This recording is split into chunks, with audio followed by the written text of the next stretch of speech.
The only way to the other side is through the wilderness. Hello. Hi. Hey. Can everybody hear us?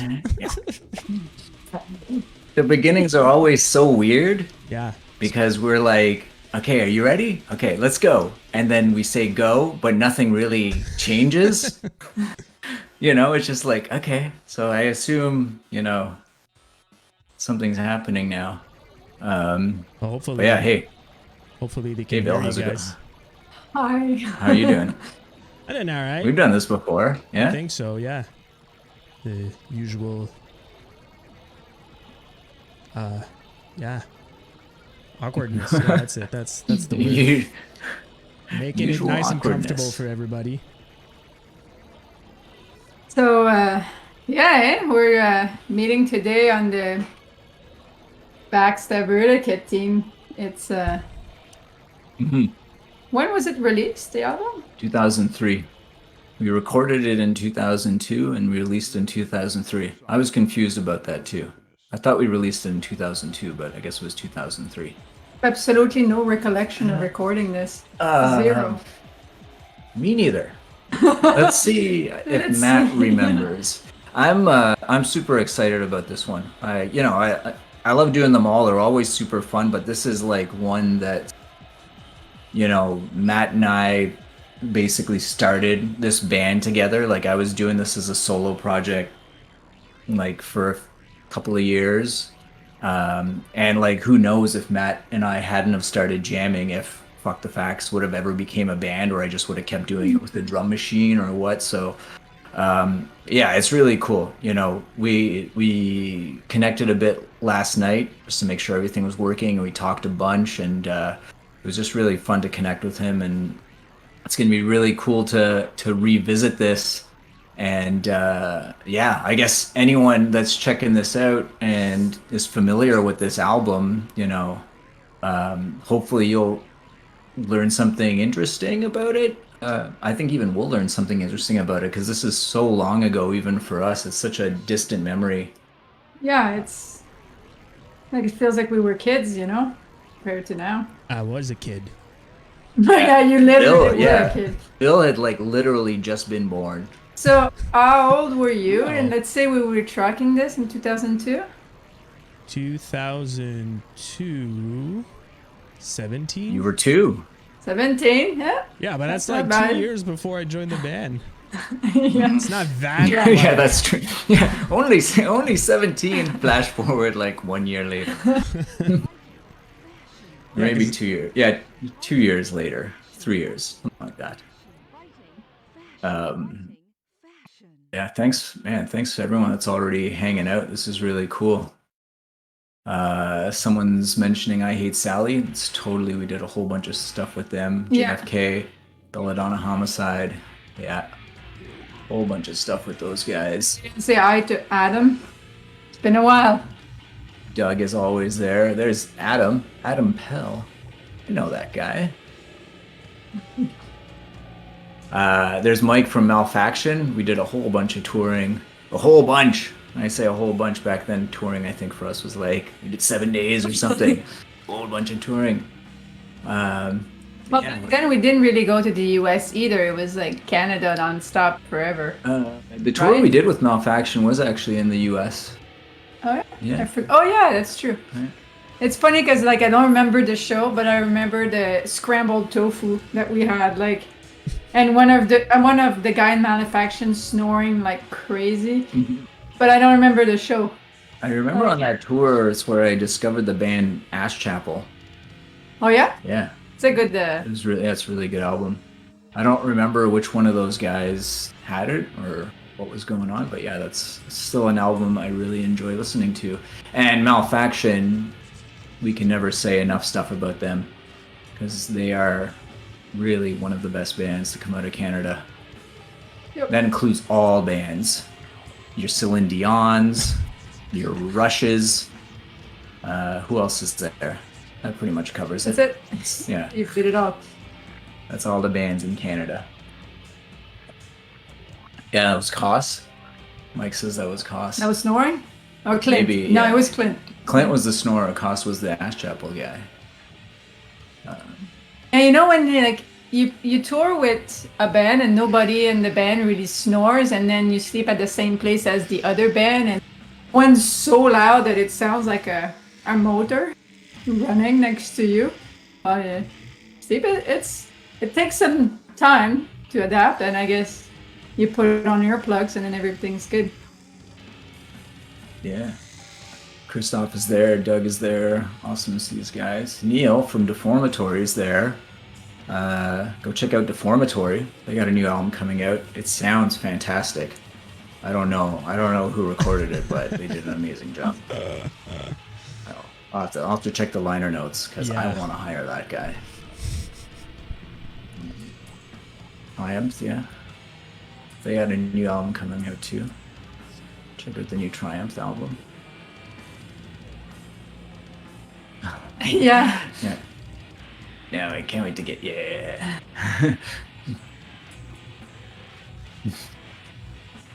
So today we're partially forming back virtually the Backstabber Etiquette lineup.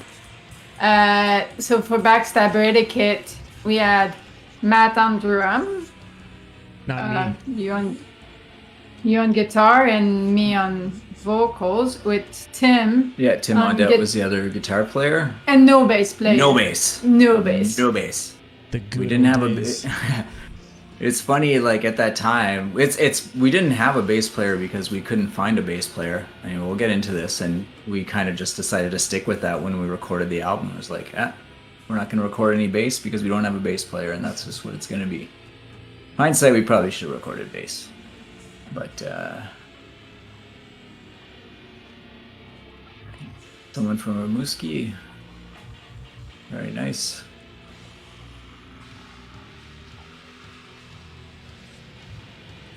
So I guess we should bring in soon Yeah. our special guest. I think he's ready. Yeah, I think. Huh? Said I think he's ready. Yeah. Cool. Yeah, let's do it. All right. I think there's a good amount of people here. Perfect. Let's kick into this. We got a lot to get going in this one too, so we probably should not waste too much time. And since I wasn't in the band, I'm just gonna be here drinking and writing stuff on the chat. Yeah, don't fucking say anything, okay? Probably don't won't mess say this much. up. All right, I'm gonna bring in Matt and cue absolutely flawless transition. Yeah, perfect. What am I? Oh yeah. Okay. Yeah. Now time for everything that we tested to not work.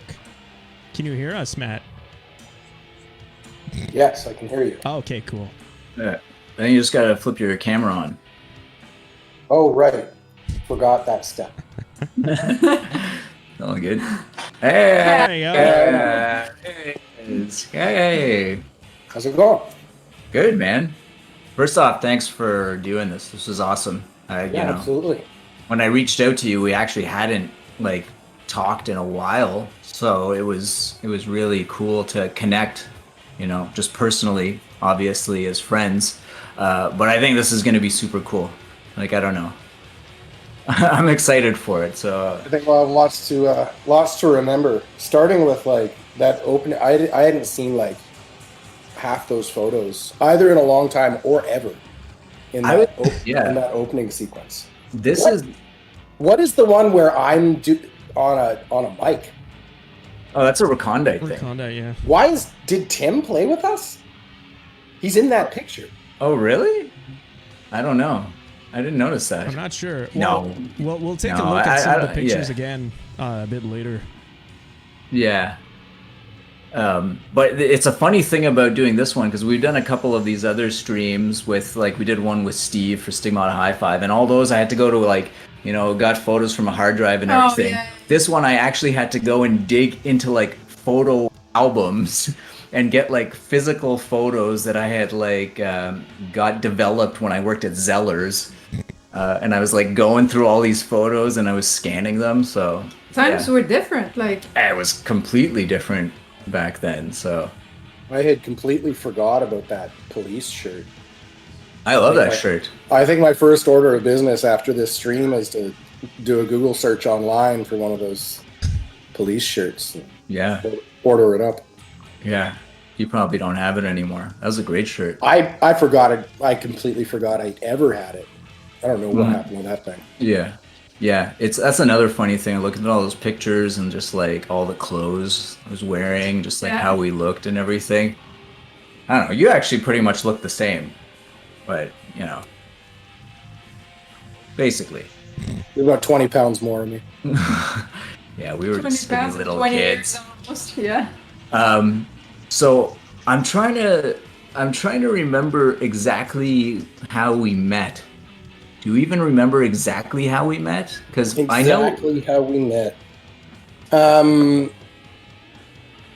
I honestly don't think I remember like the very first time we met, and it may not have been like necessarily like in a complete like in-person social situation. I think it might have been through the radio show.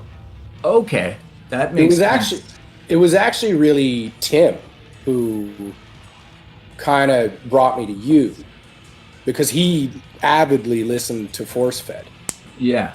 Yeah, And- so just to catch up, people like Topon used to have a radio show for many, many years in Ottawa. He had the Force Fed show on Saturday night. It was like Yeah. metal show dedicated Yeah. pretty much to that. I did it for a lot of years in Ottawa U.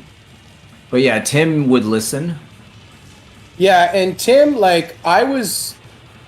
Tim and I connected in high school through, you know, a mutual love of metal, but Tim was definitely like a little further along the spectrum to me in terms of like how growly the shit was. Like I was, you know, in grade 9, I was still like Metallica, Pantera, Slayer kind of zone, and he was onto, what did he first introduce me to that got me into growly stuff? Brujeria. Oh yeah. Which he heard on Force Fed. Yeah. The album Raza Odiata, I think. Radamahata. Radamahata? Okay. I think so. No, no way. No, Radamahata is the Radamahata's Sepultura thing. Song. Yeah, it's Raza Odiata. Raza Odiata, yeah. They hate Yeah, it. it's got the Peter Wilson song on it. Yeah. Anyway, I think like I probably called into the show once or twice, and we chatted here and there. I'm like short conversations, me making some song requests. I feel like I remember playing your band that you had with Tim, because you had a band with Tim, and I was trying to remember the name. Is it Dead Hand? It was the Dead Hand System. Dead Hand System. Okay. I still have that one tape that we had somewhere in a bin somewhere. I'm assuming it was metal with some growly stuff. Oh yeah, it was you guys with the drum machine, right? Oh yeah. It was the drum. I programmed the drum machine. Tim played guitar, and I did vocals. Yeah, I totally remember that. So that's how we met, somehow through there, and then I don't know, maybe through shows, because we joined a band called Recondite, and I think that's when we started hanging out sort of regularly, right? Yeah. Yeah, so I don't remember how that whole like you getting into the band. Do you remember how you joined Recondite? Was I, because I already jammed with those guys, I think in different projects. You were already jamming with them on Recondite. I don't know if a name had even been picked yet, but you invited me out because you knew I was doing vocals, because we gave you that demo. Okay. And you may have seen me jump on stage live. I used to like do like some backup vocals and stuff with Disgruntled. Oh, okay. Yeah. And one time when we were talking, like I don't remember whether it was a phone conversation or in person or at a show or what, but you just said, "Hey, we're jamming. We're looking out for a vocalist. Do you want to come out and buy some shit?" And it was really, you know, informal at the beginning. We just sort of put it together, and it was there was no Ron hadn't joined up with us yet for that project. It was just me, you, Bill, and Jay. Yeah.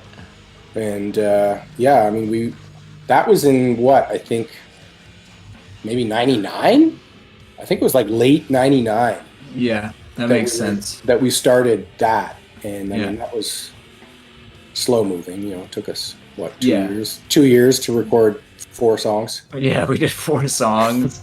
I think we went and played in Montreal a couple of times. I know at least like some of the pictures I sent Bill, they're from like us playing at like the old Cafe Chaos. I can totally remember that show.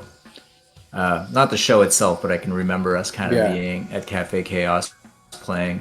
And that was really cool. And I think that's like one of the things that got sort of like the bug going. And you and I, like, we did those shows, and I feel like we kind of wanted to do more.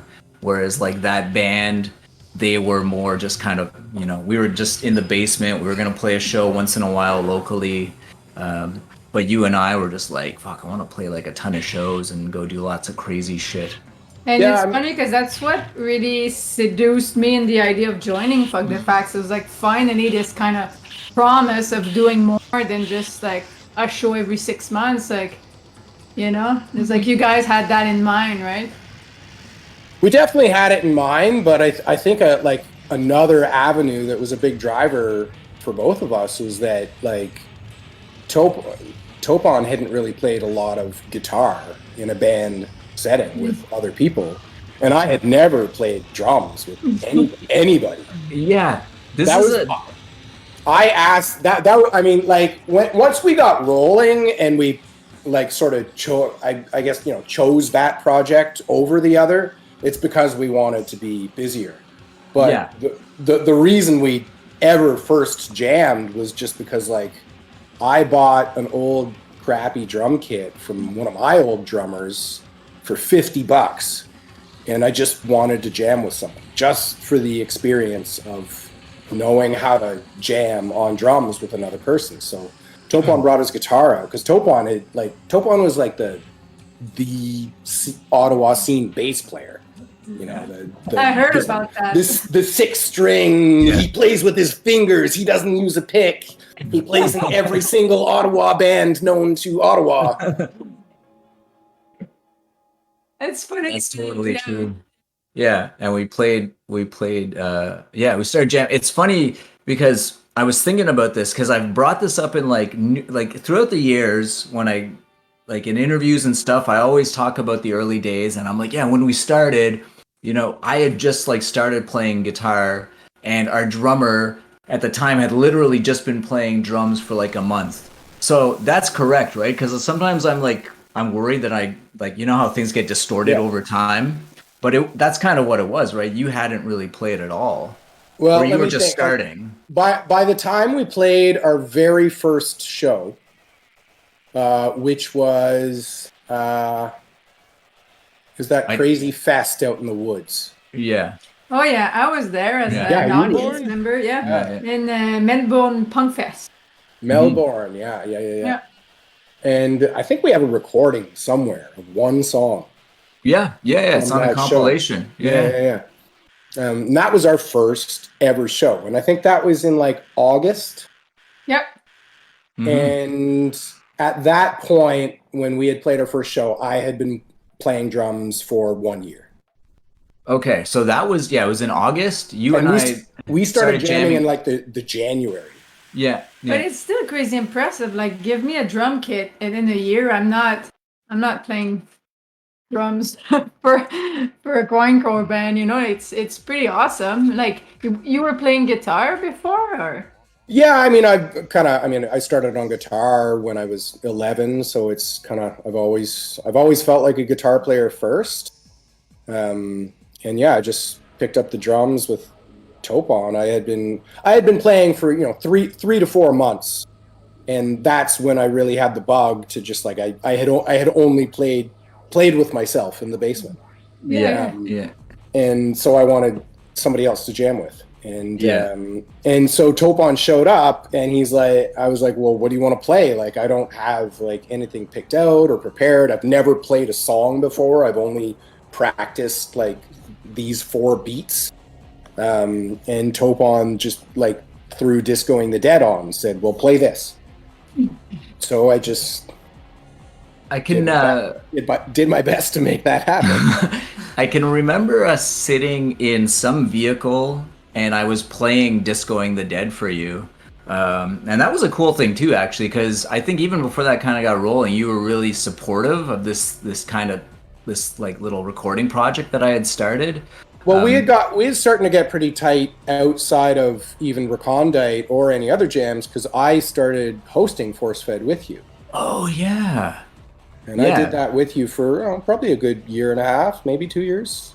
Oh yeah, I remember us hanging out a bunch. Like I remember we like weekly went to the bistro in Hull. I don't know. Vil probably. Well, now it's the Minotaur. Actually, it's funny because that's the bar that Vil like opened with friends. Yeah, that was a weekly habit for us for a while. Yeah. Oh man, you and I would go to the bistro for goth night. $8 pitchers on goth night. That's before the whole bar burned down, right? Yeah. Yeah. Oh man, yeah. We got really drunk, and that's when I lived on Preston Street with Ron. I lived with Ron on Preston, and we would just like walk there, and then we'd like stumble back to my place like completely wasted. Yeah, those were good times. Yeah. Yeah, those were really good times. There's some solid drinking nights. Yeah. Can you guys handle the same amount of shitty like draft beer? I don't think we could handle much beer back then either. No. I feel like I think I could outdrink my 20-year-old self at this point. I think so too. Yeah, like I think we had, I don't know, a pitcher, maybe 2 pitchers, and we were just like done. We usually ordered a third pitcher, and whether we finished it or not was depending on how ambitious we were that night. Yeah, those were fun times. Can't believe they got to bring those goth nights back. It's fucking great. I don't know. Would you actually go? No, I don't know. Yeah. I just quickly go back. I actually have the compilation that from like our very first show. That's the one. It's on this show. And a funny thing on the back, I don't know if you can kind of see it because of the glare, but we're track 9 and we're actually listed as FTW. So they didn't even know our band name. The star beside it is because we're from Ontario, because it's all Quebec bands. And if you were from Ontario or Belgium or the US, you got like a little marker. I also remember us when we got to that show, like we were scheduled, is a classic punk festival. We were scheduled to go on at like 11 or something. We probably played at like 3 a.m. It was 3 a.m. I can tell you. Remember. Mark was wondering if you guys met before a show in Hogsback Park? Hogsback? Vincent Massé Park? Oh, because there used to be shows. You know what? We knew each other probably from when I was doing Kuru as well. And the shows at Vincent Massey. Is it Vincent Massey Park? Yeah. Remember there were shows at that park all the time? Yeah, I remember the shows at the park. I remember a Kuru show I went to, I think at like the Walter Baker Center in Barhaven or something. That's about right. Yeah, I went to a few Kuru shows. Yeah, it was fun. Actually, I was talking to Mark online about it, the scene back in the days, and it was pretty cool because it was like just a lot of like punk bands, like Disgruntled was one. Was it Snuffleupagus and the All Wookie Band, Dead End. There's a ton more, but anyway, I felt like Kuru was always kind of like the odd band because we were like the death metal band with a drum machine. But they were actually really cool, and they like totally like invited us in to like play all these shows with them. So it was a really fun scene back then. But yeah, so I think we started jamming in 2001, and when we started, it was just the 2 of us. But I think we got Tim in pretty early, right? Tim was the first one to come out and start playing with us, definitely. And then next was Brent. Yeah. And actually, then, before Brent joined, we did this recording. I don't know if you remember this. We did that one long improvised jam session. It's a song called Blood Pulp. And it's a split with Âmes Sanglantes. Âmes Sanglantes. And yeah, so it says recorded in April 2001, and we were just a 3-piece at that point. So yeah, so it's kind of cool because when we started, it was really, it was a weird project even just from the get go, where we weren't even like writing songs. We're just like, hey, we're just gonna fucking jam for the next like 10 minutes and record it and see what comes out, and that's gonna be a release. It's really DIY and grindcore kind of. Yeah. Well, that was released on the label that I had at the time, which was Ghetto Blaster Recordings. Yeah, I remember you having that. Yeah. But it's cool that, like, you know, even like someone like Tim with such like a metal background, like he had like the Steve Vai guitar with like the handle on it and everything, was like actually into this. Like, all right, fine, I'll just fucking jam with like my, what is it, like Digitech Whammy or something, you know, and we'll record it. So yeah. I remember doing that recording. I think we just like hung a few mics from the ceiling of my parents' basement for the drums.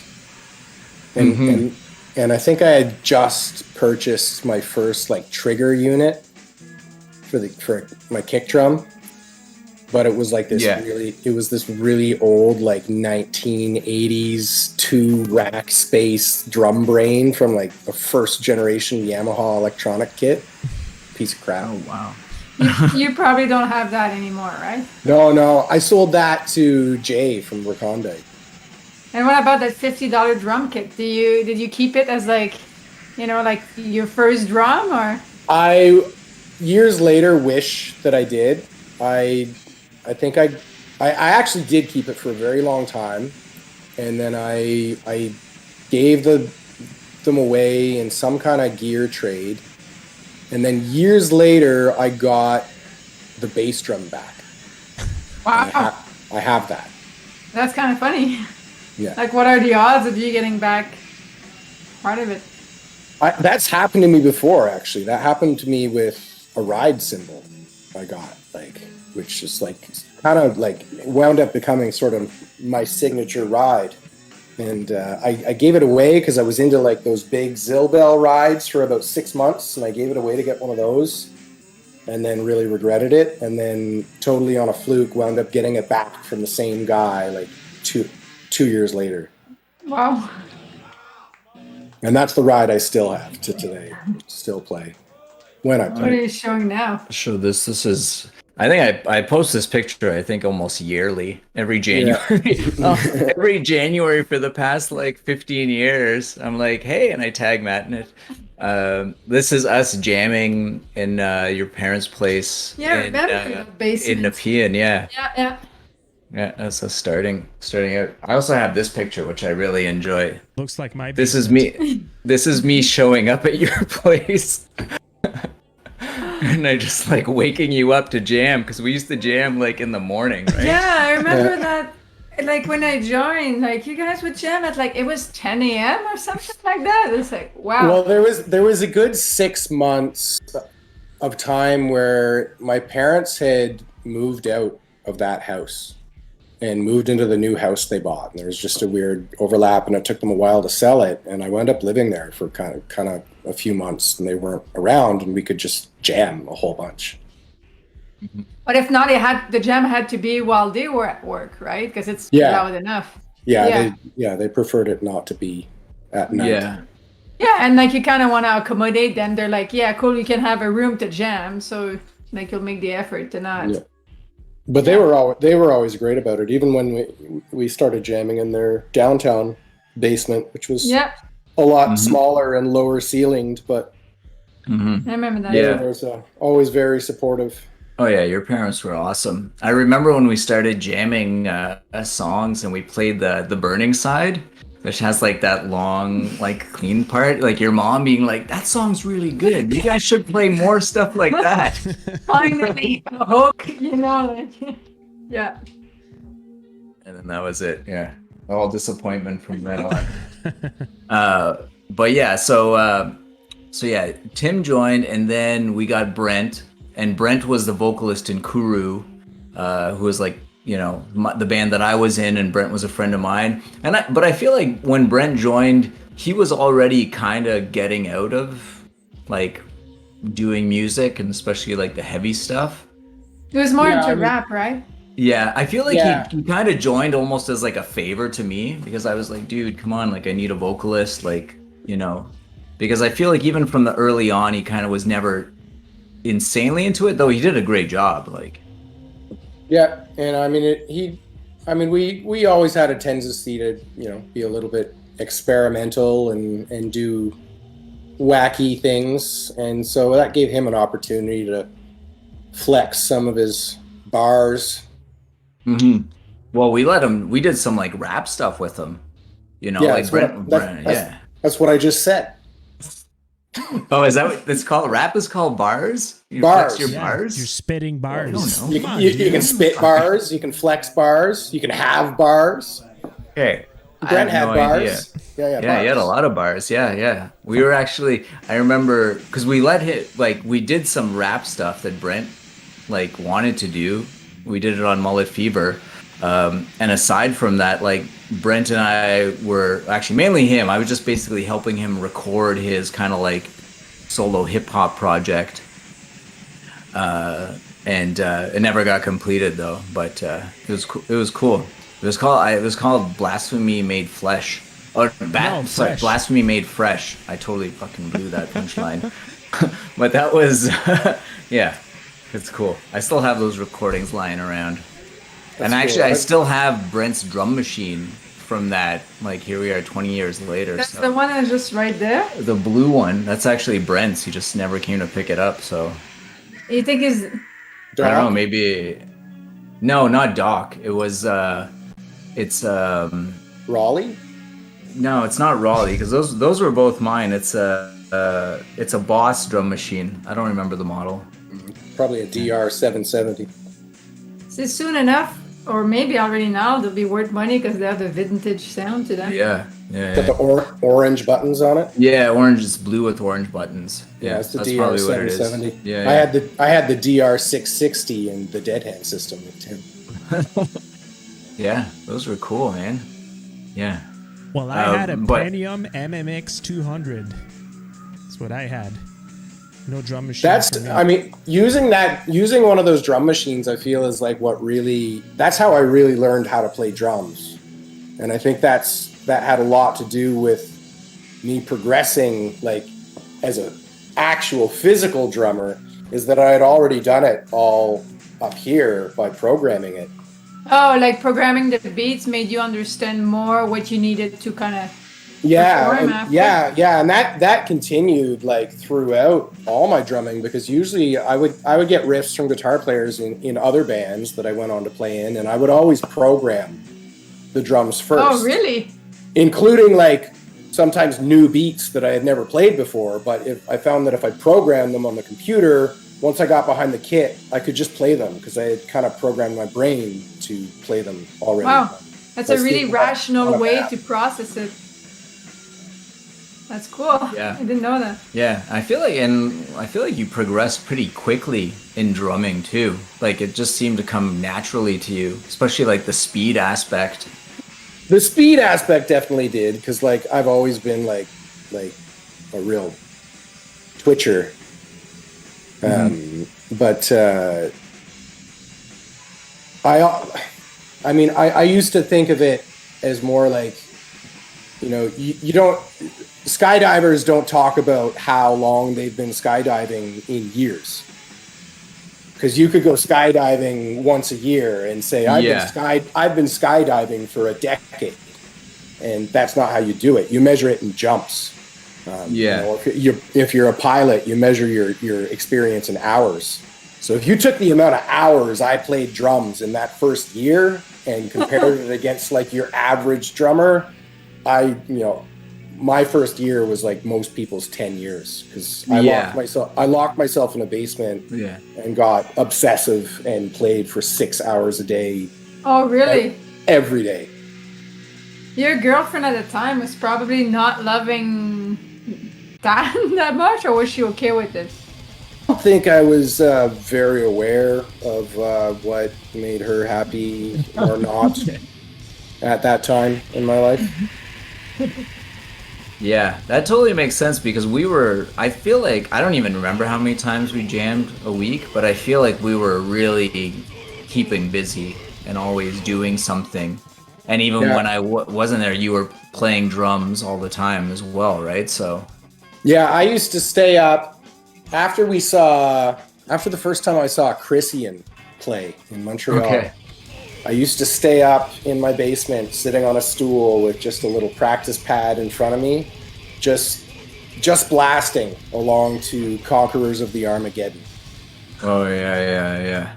And that was like, and I'd start at midnight and just sit there in the basement doing it on like a pad with a towel on it, so that I didn't wake anybody up upstairs, and do that until like 3 a.m. Just play that album 4 times through. That's pretty awesome.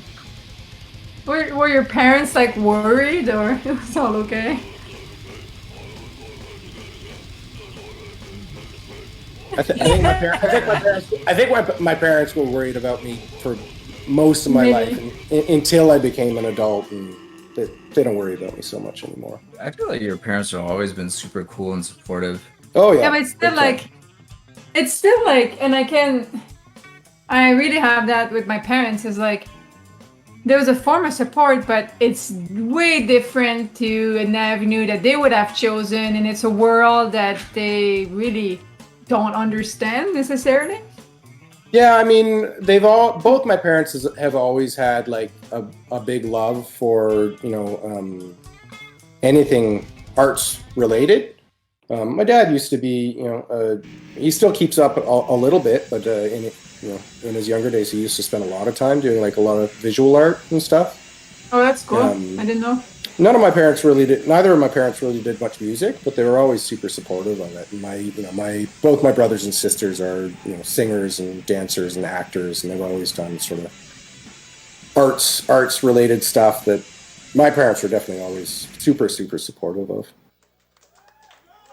This is going back a little bit, but this is kind of like a Fuck the Facts noise recording that I did in January 2001, but it kind of mentions, one of the song titles was called Killing Matt with Alcohol, and this is the Matt, and this is kind of like talking about, I guess, our bistro nights, and this is sort of when we started doing our thing, but I still kind of did, I guess, like some of the noisy experimental stuff as well. Yeah, I remember that. Yeah. It's totally photocopied, right? Oh yeah. But some dude put this out. Some guy in Chicago actually pressed that. But it's pressed it. Totally like DIY. Yeah, it's very DIY. And here's a photo. This is like the very first Fuck the Facts lineup. You can kind of see it. Yeah, that was our very first tour. Oh yeah. Where did we even go with that? We did a 4-day tour, which was supposed to be 4 shows, but only turned into, I think, 3 shows. And I'm trying to remember where we played first. I know the last one we played was Planet Kensington. That was the last show with Chachi on acid. Yeah. And there's footage from that. You made a video for Roach. Roach, from that night. And we also played I think we maybe played in London on that tour in front of like 2 people at the That's Whippet pretty Lounge. good for London. That sounds... The Whippet Lounge. Oh yeah, Whippet Lounge.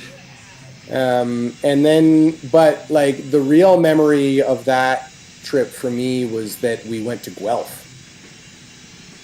Where did we play in Guelph? Well, we were supposed to have a show in Guelph, but like as we were traveling down to southern Ontario, it had already been canceled. So that was sort of one of the holes in our tour. But how did you find out? Email. We already email. Okay. Yeah, we had email. We just didn't have phones and stuff. Facts. So we had to. What we did was we still went to Guelph because Topon had already lined up a place to crash there. I think his name was Josh. Okay, wow. A guy you traded tapes with. And we went to an internet cafe in downtown Guelph. You remember those? and just did a search for like it was a Friday, and so we just searched Guelph to see what was happening, and there was like a punk show, but not like a crustier punk show like we might be more used to on the Ottawa scene, but like a pretty like pop punk. Yeah, like pop punk, skate punk kind of night, and very high school. So we just rolled up. We just rolled up in our van and found the promoter and be like, "Hey, can we play?" No. Yeah, that's what we did. And did we play? Yeah, we played. Oh my god! And this is I completely forgot about this. They put us on stage, and we were like, "Listen, we don't want any money. When are you scheduled to start? The first band goes on at 8. Like we'll start at 7:30. We'll be this is our first tour. We lost a show. We just want to play." And so we did. And they put us on, and like I think we blew these little kids' minds, but like we sold some patches that night, and like I mean these are high school kids. They just liked that it said "fuck" on it. Yeah.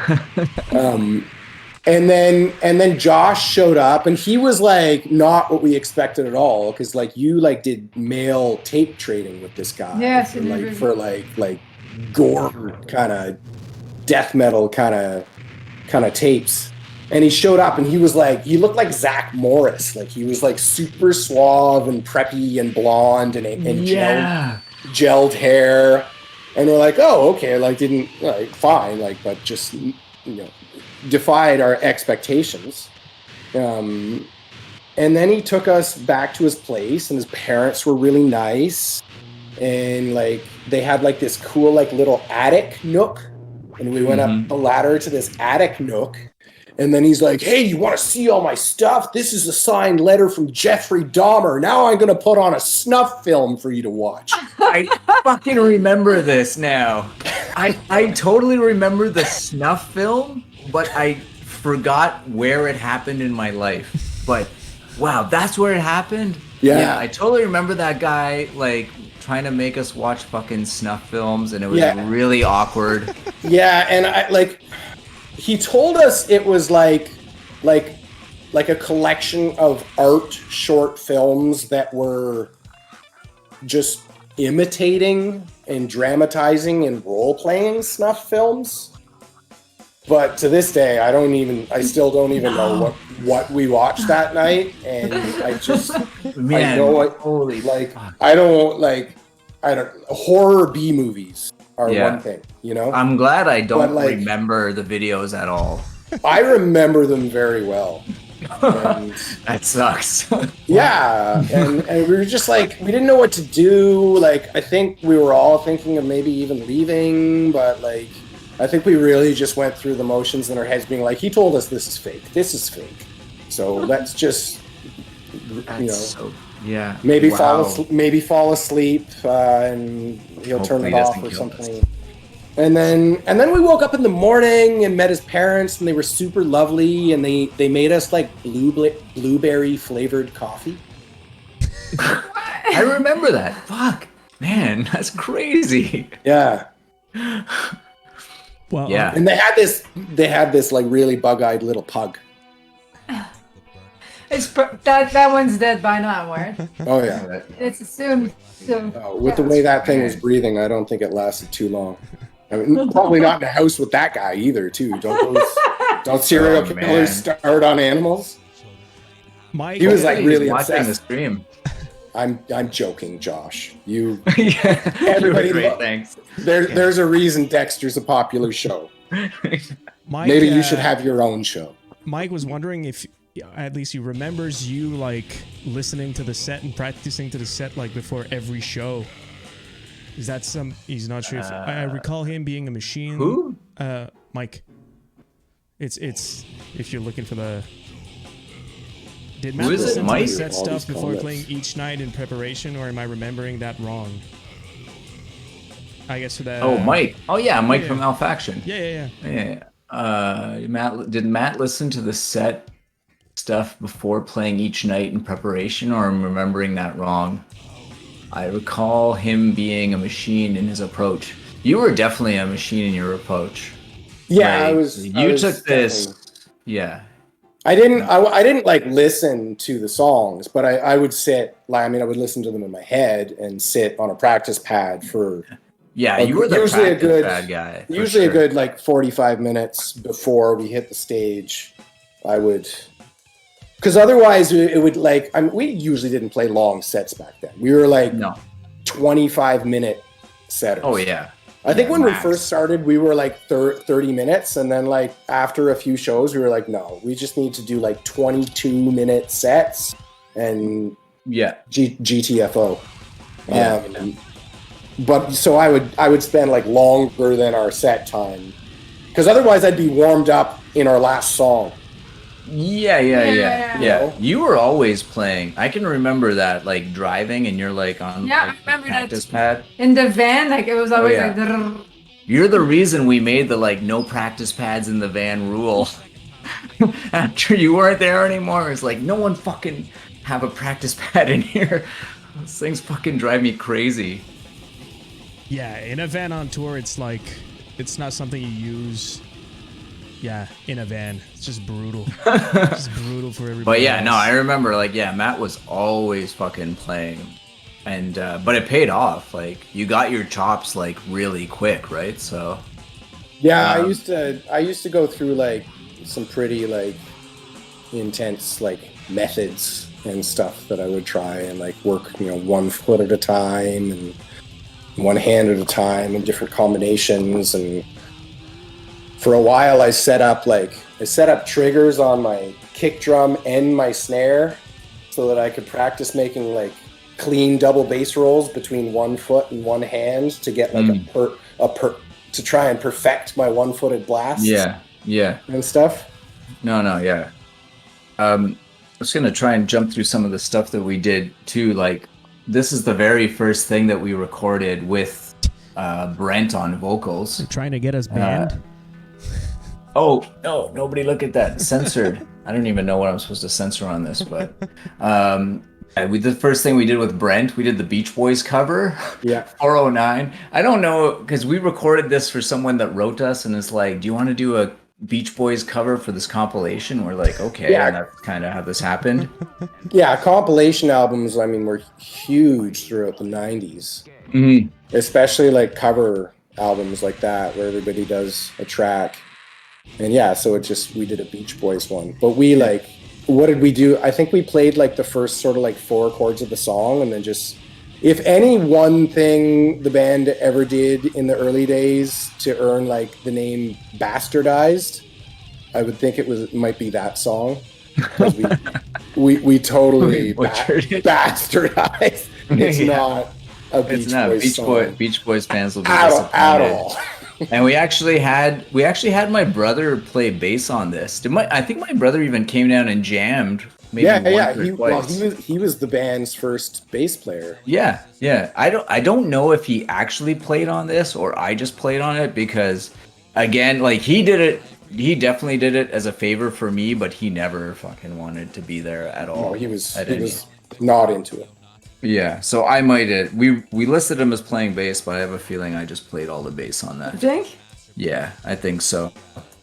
And that's going, like, when I look at some of the songs we did, like Released, Whisper Dependency, Roach, Lack Imagination, those are songs that I had already recorded as like a solo thing, on Discoing the Dead or some of the splits that I did. So at that point, we weren't even really writing new music. We were just learning the songs that I had already written and re-recording them.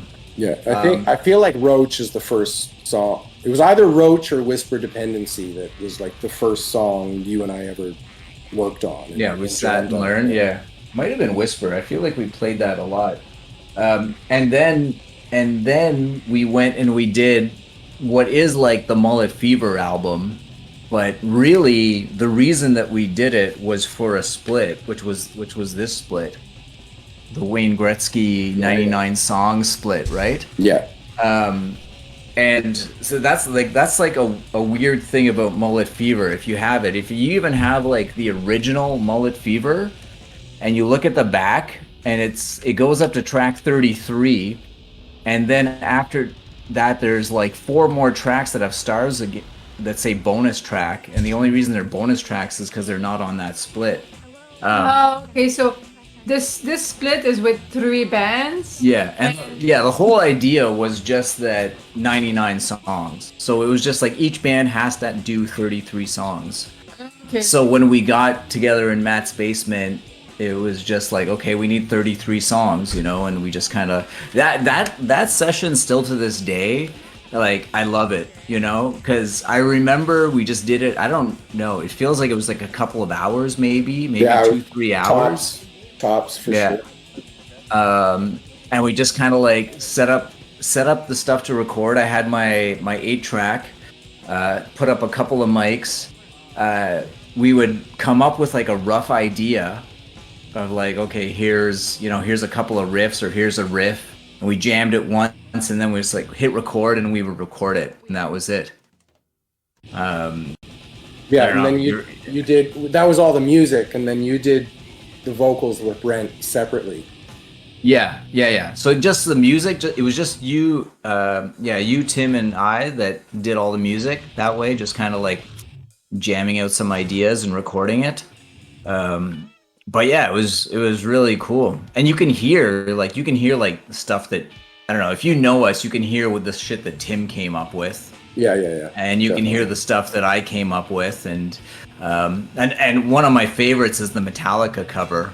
You probably haven't heard this in ages, but like I was just thinking of that out of tune piano that used to be behind me. Yeah, your parents had a piano in the basement, and it was right behind you where you would drum, and we did that Metallica cover, which is obviously a bunch of editing, but I don't even know how that came together, but that's still one of my favorite things from that recording. Do you have that piano? I don't have the piano. No, I have a new piano now. It's much better than that piano. But what I do have somewhere here. Damn, this is getting interesting. I'll show you. Hold on. We're going on an adventure. I've got a much nicer piano now. Whoa. Okay. yeah. Oh, you just wanted to flex. Jeez. Yeah, sure. Flex. Look at Ville's stupid ass fucking piano. Then look at mine. Oh, look at our stupid piano over here. I have this. Is that the stool from that piano? Well, it's not only the stool from that piano. Was that your drum stool? This was my drum stool for like the first year we played, because I didn't have a real drum stool, and I used to bring this to shows and set up this old antique wooden drum stool, but it's pretty metal because it's got like these eagle talon feet on crystal balls. What the fuck? That's amazing you didn't get rid of it. It is a fucking badass drum stool. I almost lost it because it was in like a house fire, and but it survived, and the insurance company like cleaned all the smoke smell out of it and stuff. Wow, that's crazy. But I remember getting my first actual drum stool and like realizing that now my ass didn't have to hurt so much, because it's just like this hard wooden thing. But yeah, the Mullet Fever session is definitely, I don't know, man, it just sticks out in my mind always as just like a really cool thing that we did. Yeah, I don't know. There's a lot of great stuff on that. It would be way too crazy to like deep dive into that shit, but yeah, it was a really fun experience, and it kind of just shows what we were the frame of mind that we had. It was just about creating. It was just about putting shit out, you know. We weren't really overthinking anything. We definitely weren't overthinking. I think the idea when we were doing this stuff, it was like the opposite of what was happening, say, in Recondite and the other bands, where it just kind of felt like we were overthinking everything. I was just like, fuck it, we just want to play shows, we just want to put out music, you know, hit record, and that's it, and that's a release, and, you know, we'll play shows whenever. So yeah, it's a really fun time. That voice in the background. And then there was a reissue. Mel did the cover for the reissue. But it actually has photos of you guys. That's Tim. Yeah, that's no, Tim's in there. It's a picture of Tim. Lex. Yeah, we had some good photos from that. Tim, some good band photos from the reissue. It almost looks too good. Like when I think Mullet Fever, that's what it's supposed to look like. This is just me like hitting like searching mullets in Google, and those are the pictures that you would get. Like that's literally it. Oh, you know what? That's another fun thing. The logo, you made that logo. I made that logo. I made a few logos. I made You made all the logos. That was the first logo I made, and then I made the static logo. Mm-hmm. And then I made like the initials that we used to call the Japanese house logo. Oh yeah. Oh yeah. Yeah, you did all the computer stuff, the website back in the day too, and I think I found it recently, or Vil and you found it too, I think, right? Or I showed it to you, Vil, right? The old FTF website, it's still up there, from like the Angel Fire days. With like the dog Really? running? Like the dog gif? Like the super old one. There's like the discography. I think it's one because Matt made like a Ghetto Blaster website, and you also made like an FTF website, or maybe it's GeoCities, not Angel Fire. Right. Same difference. I know we had we probably started there. We did definitely move on to having it up at the .com. Can't find I'm trying to Google a GeoCities site now. Don't see anything. That would be hilarious to see though. Yeah. I'll have to send you the link. Yeah. Oh, that song. Yeah, this is Mullet Fever that's playing. I just heard that Mitochondria song. That's like Matt just grabbing the mic that was like above him and just like making a bunch of random noise into it, and then we called that a song. Yeah, you made the static logo, which is that logo, the logo that I used on Discoing the Dead. And then you actually, when we re-released Discoing the Dead, I think you remastered it. Yeah, I did, yeah. So I don't remember when you started your whole like Raven Street thing or getting into audio. Was it around then, 2001 or 2002? Well, I mean, I got into audio, really because of you. You were the one who had the 4-track, the little Fostex 4-track, or was it were they both I had a Fostex 4-track, and then I got it was a Tascam 4-track and a Fostex 8-track. Yeah. And, I used to, assist you on some of the earlier stuff. And I got into it enough that I bought one of the same sound cards that you had at the time, which was one of the it was that little box with 8 quarter-inch. Yeah. I still have that thing. You had one, and then I bought mine from Mike Bond. Okay. Because he upgraded, and I bought his, and it was had to go in like a PCI slot into my Pentium 2. And so I think the first recording that I ever did where it was like just me doing the recording and not you was the Death cover we did. Mm-hmm. Empty Words. Yeah, I remember that one. Yeah. We recorded that, I think, in your parents' house in Nepean. Yeah, definitely. Yeah, so this is after Brent left the band. Yeah, I guess I did that. Brent left the band sometime after Mullet Fever, but I feel like we had actually written a lot of Backstabber Etiquette with Brent. You did. If maybe not the whole thing, because I feel like he had lyrics for maybe the whole thing. He didn't have lyrics. No, he was doing sounds. Yeah, Brent. There was Brent patterns, but no lyrics. Yeah, Brent wasn't overly big on lyrics to begin with for his. At least for his metal stuff. Yeah, he just kind of did sounds. At least with it, yeah, he just sort of did stuff. He might fill in some lyrics later, I think. Because I had to. You go ahead. I was just gonna say, for us at the time, I don't even think it really mattered to us, because especially with Brent's vocals, because you could never make out a word he said anyway. No, yeah. But as I remember, he had maybe like a good 50 to 60% of the album done. And then it became with us, it was like, okay, like, do you have more done, Brent? Like, we've sent you more demos. Like, do you have more done? And that's when he started missing more band practices. And and he was obviously getting out of it. But he definitely, like, all the Mullet Fever songs, at least 90% of them are just like his ideas. Like all the titles, even if he didn't have lyrics for them, like it's all him. So like the "Don't Call My Slammin' Outfit Cool White Bread," that's 100% Brent. Yeah. But yeah, I remember there was no lyrics because I remember me having to write lyrics to record the Backstabber vocals. Yeah. Writing lyrics to patterns that were existing. So that's kind of what I remember. Yeah. This is the death compilation that we were on. So we did Empty Words, and I think it was Tim that even picked that song. Yeah, it was one of his favorite tracks. Yeah, because he was big into death, and that was really cool. And we ended up doing that for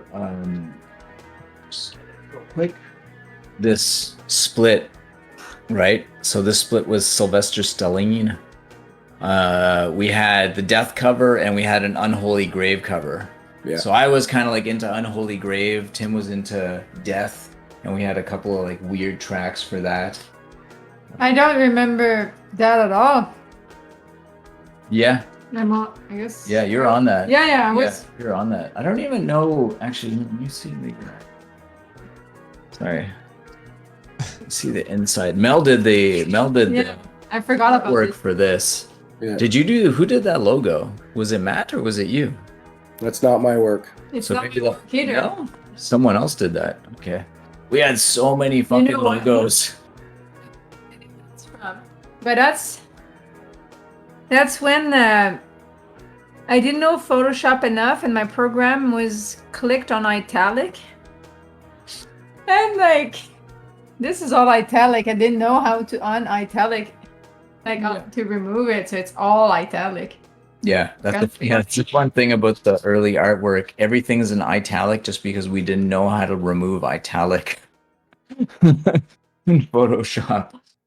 Oh God. Look, Brent's here now. Oh yeah, showed up just in time for us to like talk about him. You know, another fun thing actually, Brent, or we noticed, like I posted this picture of us with Exhumed, and Brent is actually in this picture. He's right behind I think Mike Beams, right? Really? Yeah. If you look at this thing, this like reflection above my head, that's like a pin that Brent had on his backpack. So poor Brent got just totally fucking annihilated from that photo. Poor guy. He's totally there too. And like it's a bummer too because Brent was like a huge Exhumed fan. Oh yeah, you can see his hat before the head, behind this guy's head. Yeah. Yeah, Brent and I, we used to do a little zine together called Grindfucker, and we interviewed like Matt Harvey from Exhumed in that. Well, actually no, Brent interviewed him, and Brent like did a really awesome job. Brent was like totally an Exhumed. I think I discovered that stuff through him. And also, so it's such Battle Lime is playing, and it's like Battle Him. Battle Him, yeah. Sorry, French guy. But yeah. Yeah, we're playing Battle. Yeah, Battle Him. Also, Justin says, I'd like to thank Matt for letting Sleeping Pilot crash at his place after a particularly sketchy Guelph show in the 2000s. I remember that. That was one of Alex's bands.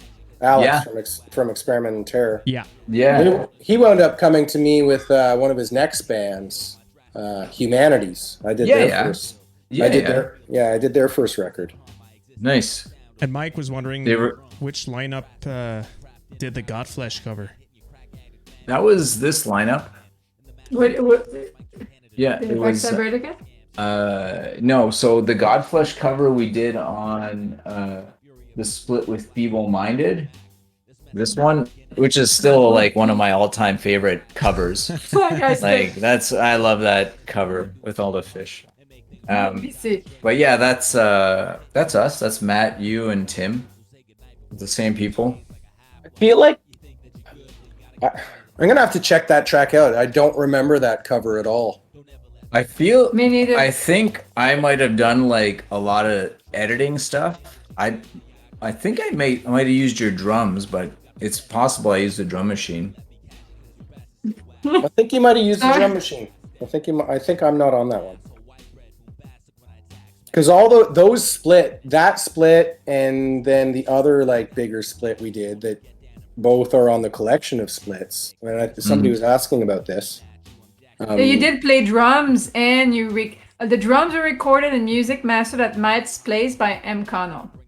Boom. Yeah. Well, we might have been a drum machine, and we just the way that process went was we actually recorded just a whole bunch of drums, just a whole bunch of different beats. Yeah. You recorded drums and you gave them to me, and that was it. Yeah, I took all the beats. We recorded like 2 hours worth of beats.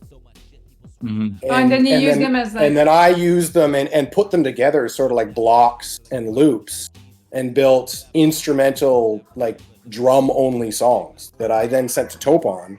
And so the songs were done from like in terms of like repetitions, like flow, tempos, everything on drums without any riffs existing. Mm-hmm.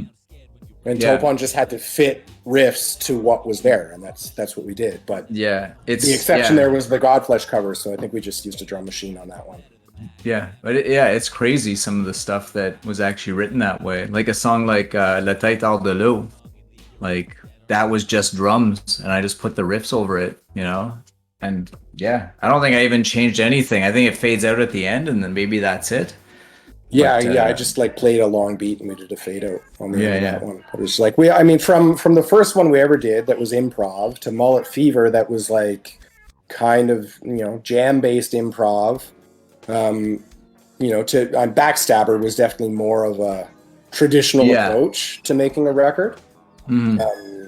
And then there's that one. We always really had a lot of fun like mixing up our recording processes, our writing processes. Yeah, I think that was like, you know, actually it's super important, but like we were definitely on the same page about what we were doing. You know, you totally embraced my like experimental kind of vision of the project and stuff. So it worked really well. I know we're gonna dive into Backstabber, but I have this photo. I don't know if you remember this at all. Does this mean anything to you? Well, I look pretty unconscious. No, that's not even you. That's not you. Oh, who is it? So we played a show in Toronto. I think it was the first show we ever played in Toronto at this the sound guy bar. who fell asleep. Yeah, that's the sound guy that was so wasted. Yeah. And I remember us being on stage and the sound guy being like, "All right, snare," and you hit the snare and you looked and you're like, "The snare's not even plugged in." You're like, okay. And then we were playing our set, and like partway through our set, everything just starts feeding back like crazy. And we look over, and the sound guy had passed out on the board, and I guess just pushed all the faders up. And we're like, all right, I guess that's the end of the show. Yeah. And I remember it was like some Asian lady that ran the bar or something, that she was really sympathetic for the sound guy. At the time, we were like, all right, whatever, I guess that's it. But yeah, I still remember that super well. That sound guy that just passed out and just like everything was feeding back. I remember stealing his pack of smokes.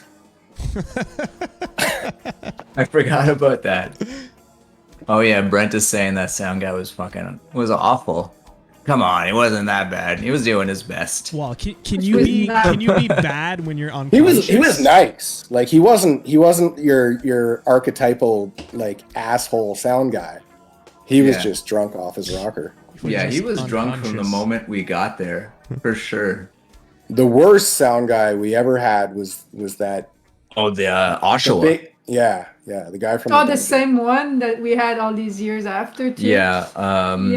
The dungeon in Oshawa, which just sucks because we had so much fun with like the guys in Fado. And it was such a cool venue. Yeah. But it would charge. Remember, it would charge $20 if like he asked that. Yeah, to Lee, because Lee from Fado was like a left-handed drummer, and he had to switch stuff over, and the sound guy was like, "Oh, it's gonna cost you $20." I was like, dude, that's your fucking job. Like, what the fuck? But we were all shitty kids at the time. Any little infraction, like if you would like tune your guitar and he didn't say it was okay, I didn't say make noise yet. Like just like total like drills, like you're a sound guy in a basement bar. Like he was like the stereotype of he's the worst sound guy I've ever had. We all remember him, and we're talking about him now, and not. I don't care if he's watching. Yeah. I don't care if he's watching. No, he's probably dead now. Yeah, that guy didn't seem very healthy. I wouldn't be surprised if he's dead now. I don't know. Sorry. We need someone from Oshawa to tell us. Apparently. Yeah, the dungeon. Yeah, it was so unfortunate when all the shows were there. When they moved to the Polish Hall, we had a lot more fun there. The fucking dungeon. We had a lot of fun at those Polish Hall shows. Is the next one Backstabber? Yeah, so maybe we should jump into Backstabber and listen back to it. One thing so just quickly about this album, like this is you and I for the first time really sitting down and trying to write songs. And I actually still have some cassettes of us just jamming. We're just like playing riffs. Some of the songs were songs that I recorded, like Burning Side and Nazi Skin Smashed to Shit. They're songs that I'd already done before, but all the other stuff we just sat there and wrote. And I don't know. It's a crazy album. Yeah, I mean, I remember that, and I remember writing a lot of the stuff with you. It was mainly you and I in that basement. There was the odd riff that Tim brought in. Yeah, I think maybe Smoking a Fatty, he wrote some stuff. And maybe I used to write a lot of those riffs, but I just have to like stop drumming and I just like dun dun dun dun dun dun dun dun to you, and you'd have to. Oh yeah. So you came up with that, and there's also a couple of songs on the album that I think you fully wrote the music to. Yeah. And you do vocals on those as well. Yeah, the two songs that I do backup vocals on, I wrote on guitar, and then like sent you the tab and stuff. Like I think it's you playing.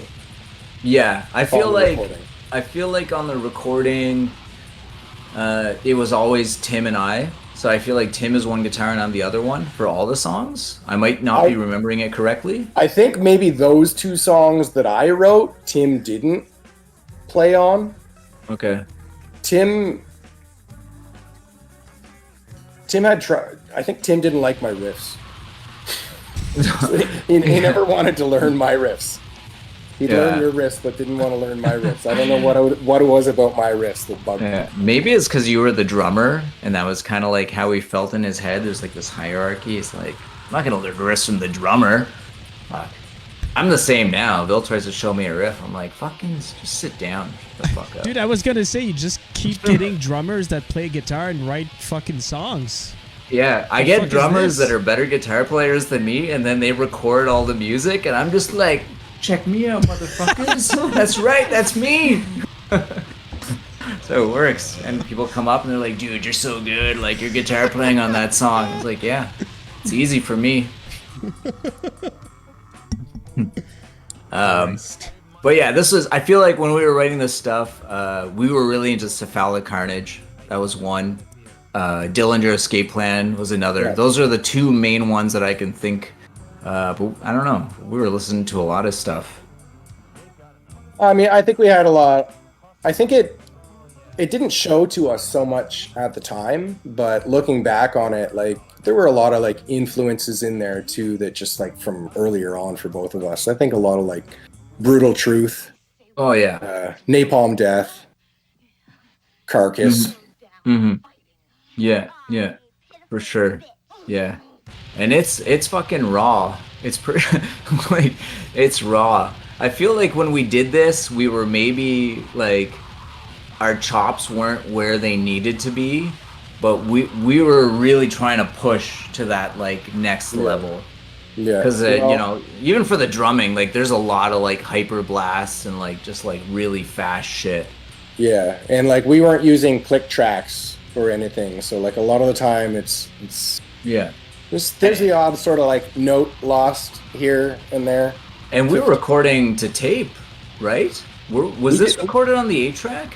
We did the drums to tape. Okay. And then we dumped those 8 tracks of drums into that 8-track sound card we were talking about earlier in your dad's basement over in Nepean. Yeah, yeah. And then we did the guitars on the computer then. Yeah. Okay. Neat. Okay. Yeah. Okay, are we gonna play it? We're gonna listen back to the album? Sure. Wait. Bill, you still there? Yeah, I'm still there. What the fuck else you want me to do? Just waiting for the song to finish. This Roach? Oh yeah, this song was a lot of fun to play. Yeah, 'cause we played that not that long ago. Roach is a song that was played like for a long time. I don't know if it's just because it's really easy to play, but that might be one of the reasons. Oh, did that sound guy actually die? I don't know. I don't know. Apparently. I think that's just somebody being clever. Yeah. It's a mix of both sound guys, the one that passed out and the mean one. We say Matt stole a drum mic too? Matt, did you steal a drum mic? Probably. I was definitely a little klepto back then. That was like my way of getting revenge on like really shitty sound guys or venues that didn't pay us or Yeah. Okay. I remember you actually got really mad at me one time because I stole a power conditioner from a place in Drummondville. What? Really? And that yeah, well that's why I say like I'm looking back on my youth here and I got definitely a little carried away sometime because that was the first time that like the venue had done nothing wrong. I was just like I want that and I took it. I'm sorry, random place in Drummondville. Oh wait, is this the album? Why? I don't know. You tell me. No. Start it again. I want to pay attention. Christ. Can't do that. That's not. Hey. That's not how. No. Start it It's again. not how DJing works. It's like brutal. you know at a drunk party when like people just like Okay, so skip Backstabber No, Etiquette. it's like a Because show. I actually really enjoy the intro of this. I'm just gonna turn it up in my headphones. feedback. Yeah, this feedback's cool. I don't know where the sample is from. Some I think anime thing that Tim had. Yeah. Yeah, I like this shit.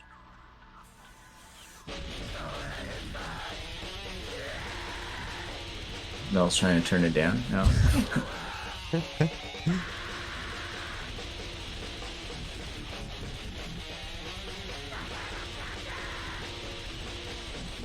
Yeah. So many pinches. You know what? Actually, I think Matt is the one that showed me how to do a pinch. And then I just never stopped. I got to a point where I had to like... Yeah, I had to like consciously be like, don't pinch. Don't pinch at the end of every fucking riff. That's Dying Fetus's job. Malignancy. Okay, Malignancy too.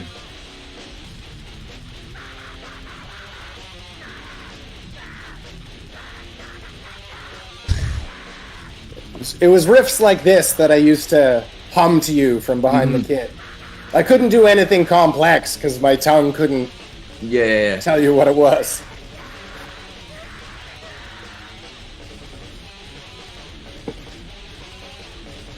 There's like, I don't know, man. I feel like there's a lot of like cool ideas. It was just like a little bit more than we were ready for. Bass track probably would have helped. Yeah, but we stuck to our guns. It's like, we don't have a bass player. There's no bass. So you have your triggers on this, right? Yeah. Sounds like it. Yeah.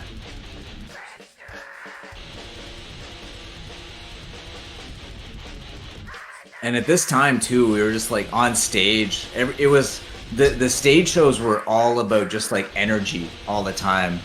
Definitely when we played live, I don't think we cared much about how we actually sounded. It was just like how fucking crazy the show was.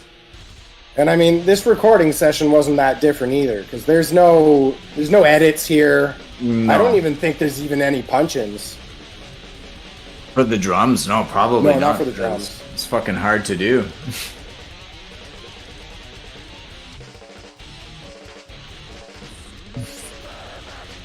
Damn. Yeah. Do you remember what kit you used to record this?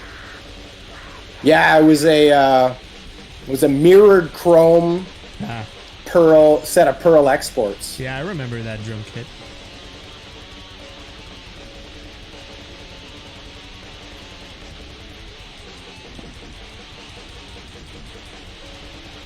Another thing I noticed, this picture of Matt playing live when we played at the Underground, that drum skin.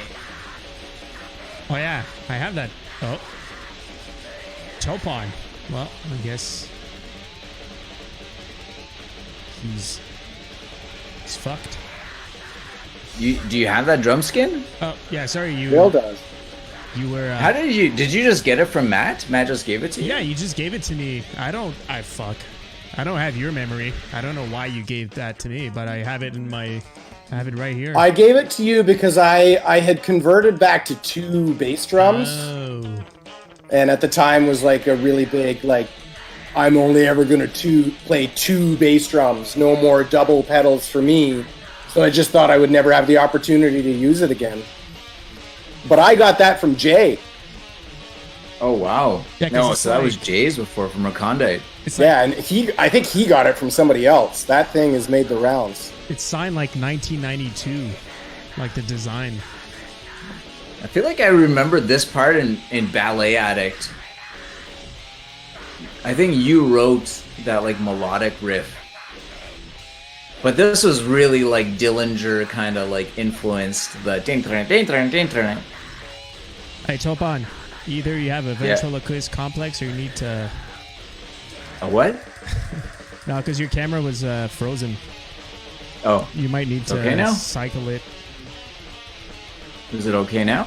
No, unless you're amazing at talking without moving. Do I need to turn it off and on? Yeah, probably. Oh, I like this outro. Is that better? Yeah. No, someone asked what guitar I'm playing. It's definitely not the Viper. It's not the Viper? I wasn't sure. I got guitars, I think, from Matt. I had was it the Ibanez? Yeah, I think it was just like a black Ibanez RG350. Mm-hmm. Yeah, I didn't get that Viper until later. I had the Ibanez, I had the BC Rich, the red BC Rich. I think that's the main guitars I played, those two. What red BC Rich? A Mockingbird? Yeah. Was it Tim's? Yeah, you would have gotten that from Tim. Was that like the blood red one? Yeah, maybe that was like the backup we brought around or something. And I mean, when you first came out, I think you were still playing your Area Pro. Yeah, that's a guitar I bought from Sean for like $40. Yeah, it was a good match to my drum kit. Yeah. Actually, these songs, it's crazy for me because these are the songs that I learned when I joined FTF on guitar. I barely ever play these songs on drums, but I know them on guitar. This is all fucking Digitech, man. We were all about those Digitechs back in the day, and that's like, these clean parts exist because there was these like spacey Digitech clean sounds. I'm pretty sure Tim wrote this riff. Oh yeah. Hey Adam. The little distorted lead into it was definitely Tim. This song is kind of Cryptopsy-esque. Not this part, obviously, but the fast stuff. And I remember originally this song was called Marsha when Brent was playing it. And actually the first song on the album was called Cloud Forms. It was later Secondhand Skin, but Brent had it as Cloud Forms. Yeah. And you know, another thing, as I can remember us talking about the album title, Backstabber Etiquette, and it was like Backstabber Etiquette and then like something else at first. I don't remember what it was exactly, but it's definitely kind of like dated of that era. It's always been in B, right? Everything. Yeah. Nothing is standard or well, B standard. Yeah, it's all B.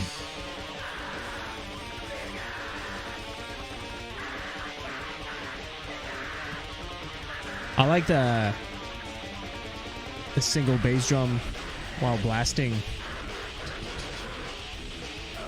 I should know the real terms, but I don't. 1 foot blast? Yeah, like he's not. Yeah, I don't know. I'm not even gonna try to use musical terms.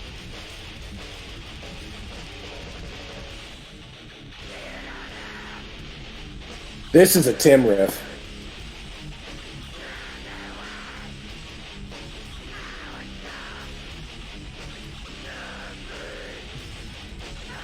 Yeah, I don't remember the sessions. I guess we wrote with the 3 of us as well. I remember mainly you and I writing. I don't remember Tim there as much, but I'm guessing we did write with the 3 of us. Tim would tend to more often just like bring a handful of riffs to the table. He never really wrote songs.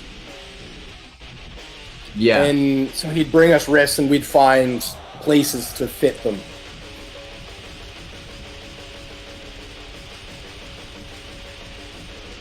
All the like the like really awkward tempo changes almost work. I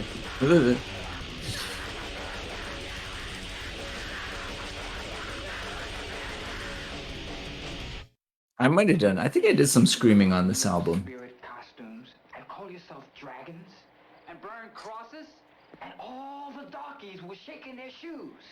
Well, these darkies are about to do you in, mother. So this is, yeah, this is an old song. I written this song with the drum machine. And this was like the hardest song and most nerve-wracking song for me to play in that whole recording session. Really? I was just like, I don't know how to play slow. Slow, yeah. I haven't learned that yet.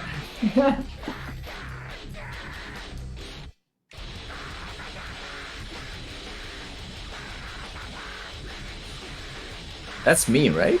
Is that me screaming? Yeah. Has to be your voice. It sounds like it. I forgot about that. Because the video you posted on Yeah, I know I did it live. You're screaming, so it makes sense. Yeah.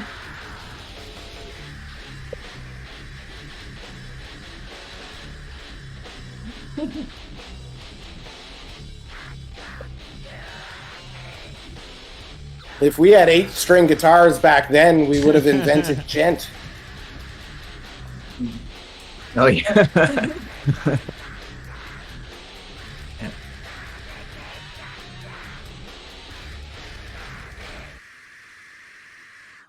It feels so weird to re-listen to this album. I haven't heard it in so long.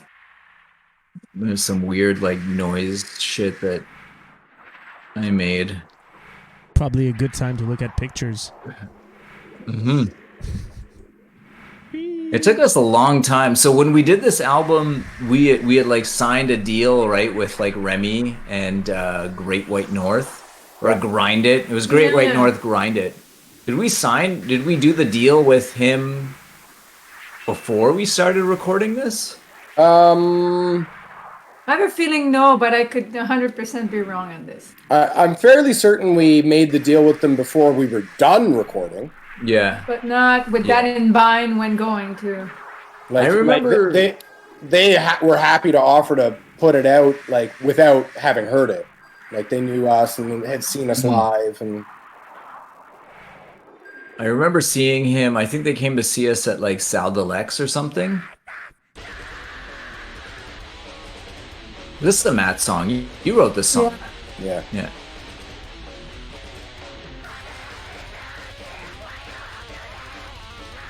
Oh yeah.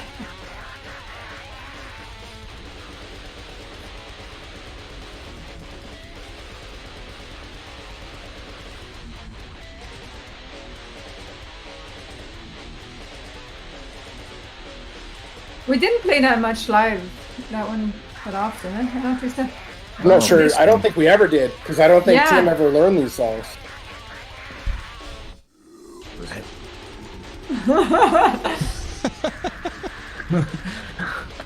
It's such a This is the original. This is a real slam. This is some slam. Slam's cool now, right? Check this out, kids.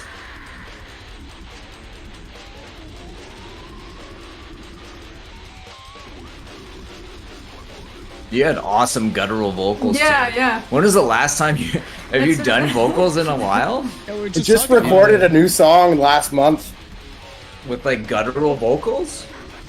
Yeah. not quite that guttural because I haven't done it in years, but and then I couldn't talk for 2 days, but it was fun to do. I did it like last month or two ago.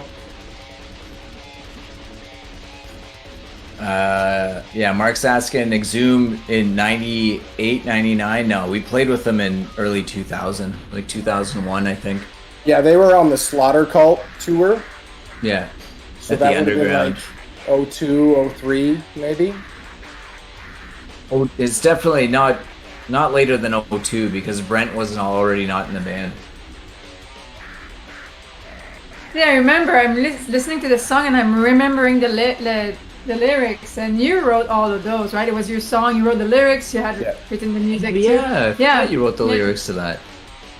And Mel could like barely speak English at this point. Yeah. So that was like really tricky. That's what I was thinking when I first saw Matt. I was like I reflex to speak French because back then that's what I would just could. speak French. Yeah, because when you first met you, you could only speak French. Yeah, and like basic English, like enough to like pay for gas and you know, like basic needs gonna do. That's crazy. But yeah, those lyrics I remember. They're yours. Aaron's saying Slam went out. I think Slam is still pretty trendy.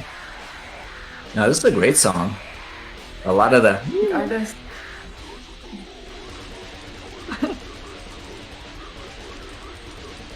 Yeah, you had awesome guttural vocals back then. Well, that was like your main thing, right?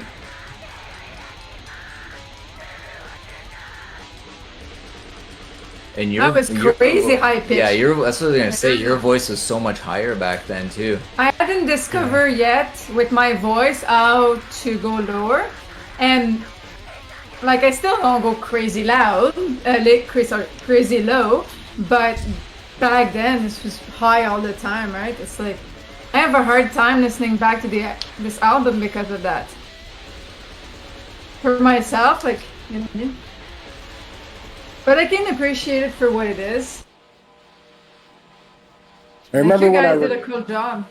Those tracks that I wrote, I taught them to you after I had recorded them too, so I had to record those without. Oh, and then you had to learn the song after. Yeah, I didn't have any backing tracks to do the drum tracks too, so I just had to sort of play the riffs in my head and play the song on drums. For Corey, if Corey is still there. Thanks for the beer.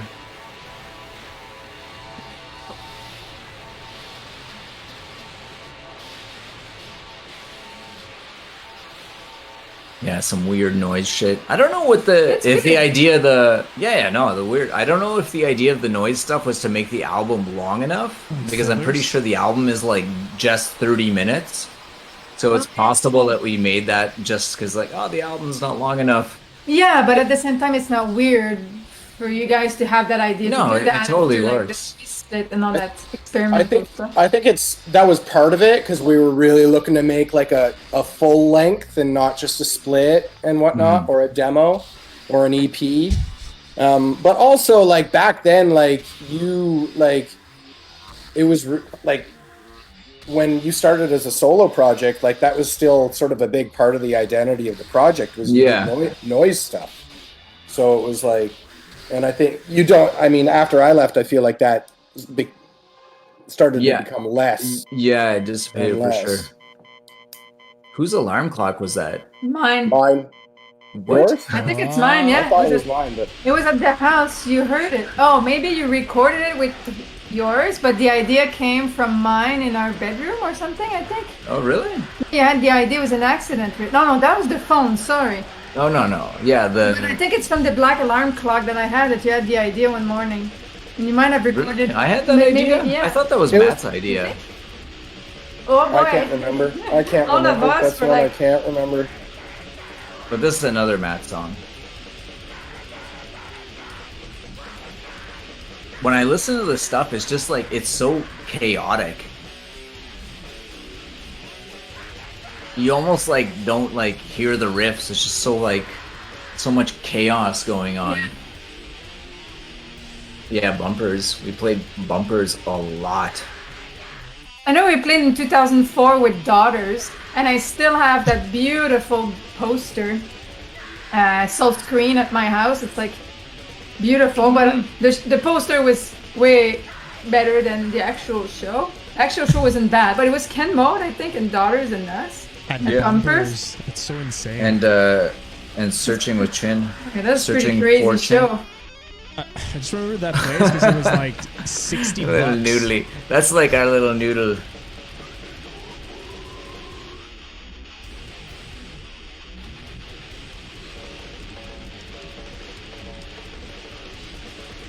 Yeah, man, when I listened to this, and like, I heard some like Backstabber stuff like a few months back for the first time in a long time, and I feel like, you know, the ideas were really there. It's just like the execution. We were just trying to play like a little bit above our ability. Well, I feel that's what I was saying earlier about my voice. I feel like I get you have the ideas, but you didn't reach what you had the vision for necessarily. Yeah.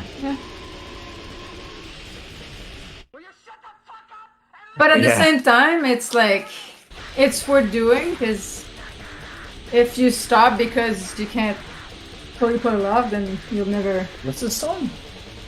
Oh, Breed Whore. No, that's Smoking a Fatty. Oh, Smoking a Fatty. Yeah. Oh, Smoking a Fatty. The inside joke for this song was that everybody thought it was about smoking a fatty, which was not really a big thing for anybody in the band at the time. It was about killing a fat person. So wrong. Shut down. Cancelled. Yeah, I remember. Is this a Brent thing? Did Brent come up with this? I feel like this is a title we at least came up with, Brent, because it's way too English. Yeah, I would need to reread the lyrics I wrote for it, because I'm sure that's not what I wrote the lyrics after, but we never put them in the album. No, so we it's should just put them in the album. binder somewhere. It's not because of that. It's just because they weren't good enough. No. Like what I wrote. It was bad English in general. Oh yeah, I forgot about this. You wanna turn up the? Turn it up. Yeah. No, but they're just the ratio. Yeah. Snare actually sounds cool. Super I like the ting. That was a great snare. That was my old Ludwig Suprafronic. Sounds cool. Come on, Bill, get back in here. Had to pee. No. This is a super catchy riff too. This was one of our favorite songs to play live in that era. I remember like how you move with your guitar always on that part. This is like how. Oh, back then it was fucking all about the move. When I was digging through like photos, every photo was me like this. I'm not playing anything ever. Yeah, you were. Sorta.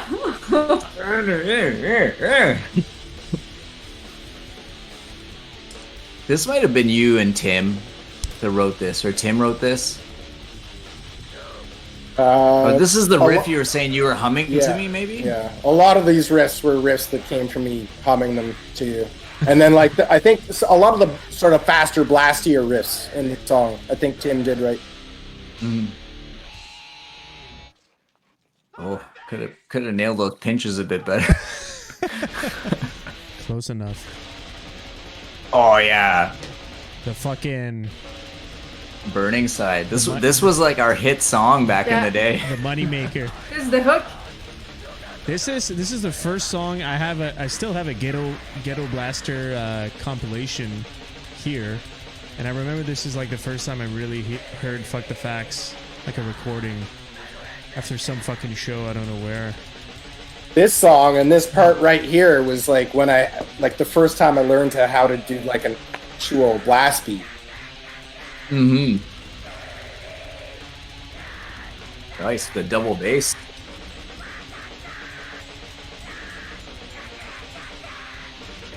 I can't believe how high pitched this part was. Like I can't pull like. Yeah.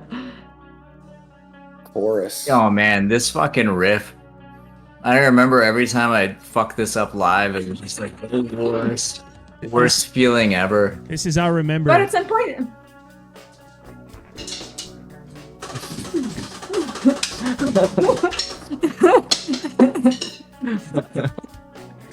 That's my memory of this part.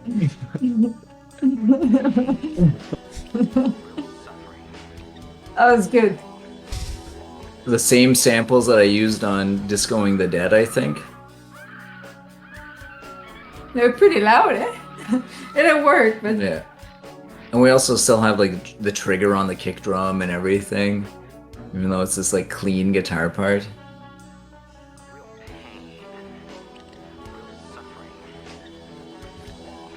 These samples are taken from a movie called Swimming with Sharks, or Swimming with Sharks with what's his name? Fuck. I don't know. Movie. Kevin Spacey. But I actually grabbed these samples from a band called Mad.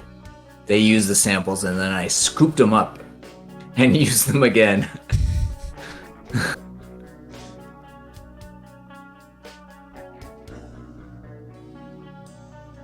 Another one of those songs where it's just like, all right, slow. Yeah, it's funny. It's such a long, clean part How too. did who wrote that part? I wrote this. This is on Discoing the Dead. Oh, okay. Oh yeah. Well, this is like the big heavy riff. I'm having fun now. No, listening to it's this. after. This is like the build up to the build up.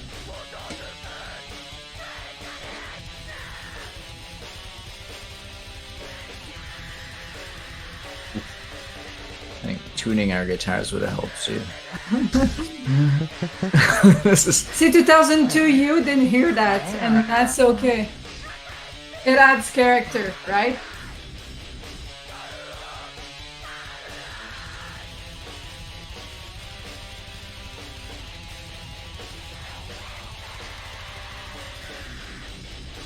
This was like the go crazy. I don't know if this was like our set ender or something. I feel like it might have been. It's totally one of those riffs where it's like Oh a yeah, one it's finger like riff. 2 notes.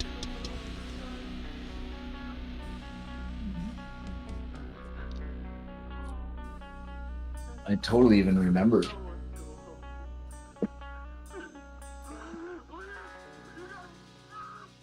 Oh. Maybe I don't remember. Oh.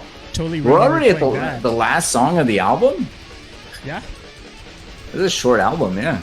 Well, 30 yeah. minutes.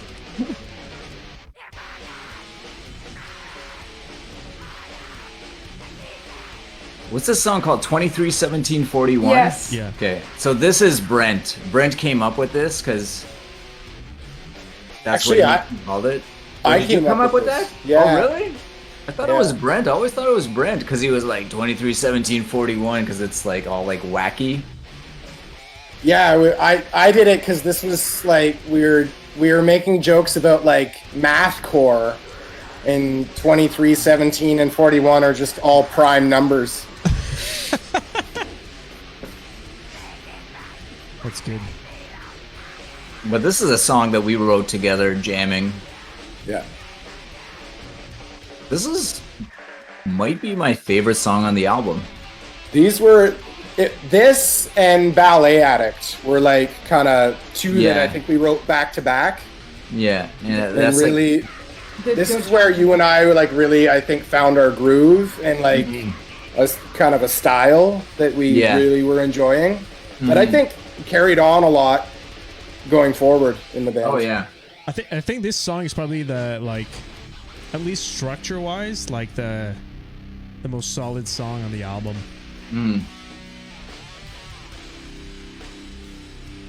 Which is not always easy to make when you like do drums first or like kind of wacky shit. Yeah. It's hard. Well, none of these songs were written with the drums first. No, but still, when your approach is a bit less traditional. Yeah, like this song was like out of like, because I mean, Burning Side and Nazi Skins, like you already wrote those, and then there was two that I just wrote. And then there were others that were sort of Frankenstein between riffs that we wrote at home. But this song and maybe two of the other songs on the album were really, really products of you and I in the basement really putting our heads together and writing stuff. And those it ended up being the strongest song, right? I think. It's cool. My timing was bad on this. I would not be okay with this now. But hey. There's a lot of things we could have redone here. It's okay. It's a bit tough to listen to sometimes. Yeah, but then you can go back to any fucking band's like old recording and it's just how it is. Thanks, Ben. Thanks for making us feel better. But I think you just gotta embrace it. Like that's what it was, and that's it. You can't go from it took us 2 hours to record this album to maybe this isn't kind of this groove. There's like a just pull a Taylor Swift and re-record it all. Yeah, fuck it. There's like a clean vocal thing here that I recorded. That we wanted like a key, but it's me going like. I don't know if you can hear it.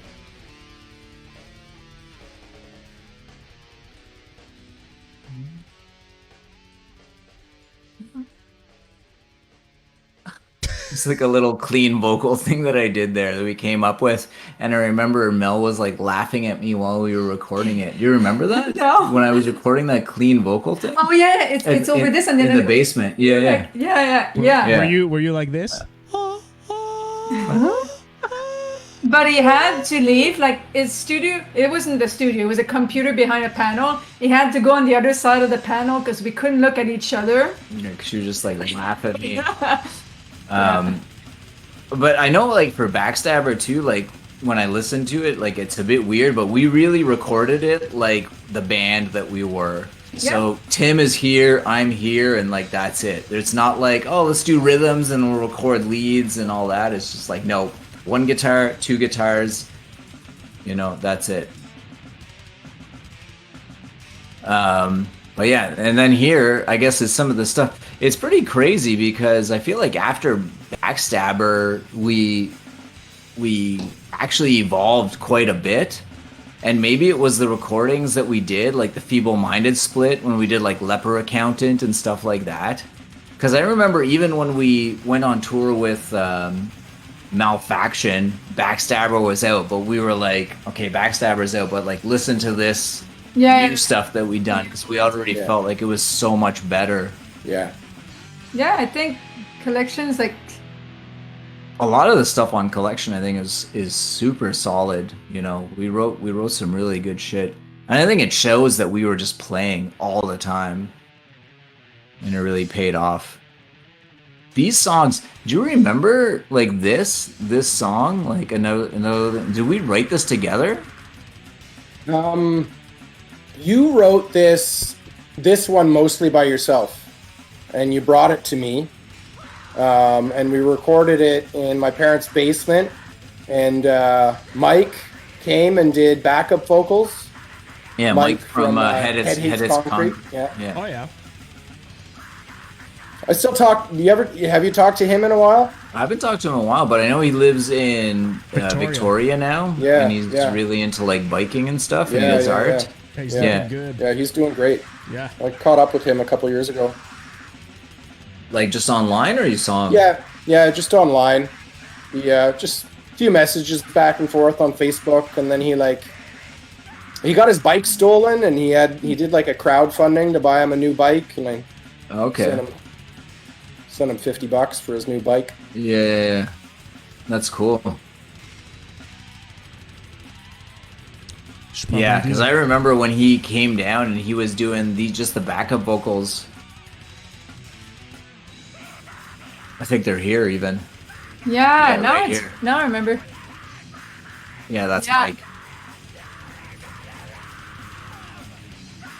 And then it was the next track, because this is the collection of splits, but the first 3 tracks were one side of a 7-inch. Yeah. And this is those 3 tracks were the last things I ever recorded with the band. Yeah. And you did everything on it's this split, the subcut split. Yeah. And you did everything on this. Like, we recorded it, you mixed it, you mastered it, and everything.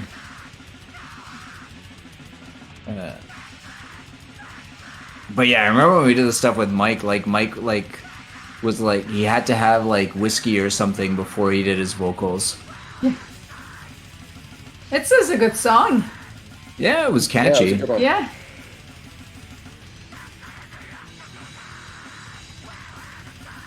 This was like our Euro metal song. Yeah. Oh yeah, totally. That was the vibe. I think that was kind of like a cool thing of it at the time. I feel like no matter what at that era, we were doing our thing, but we were definitely paying attention to what was going on. So we were conscious, we were kind of following trends in a little way. Like definitely. This track is one of my favorite tracks that we did. Overall, ever? Yeah. Yeah.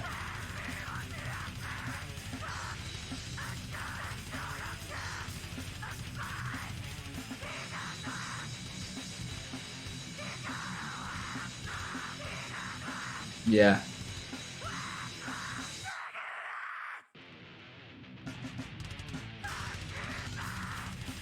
Yeah. It was catchy.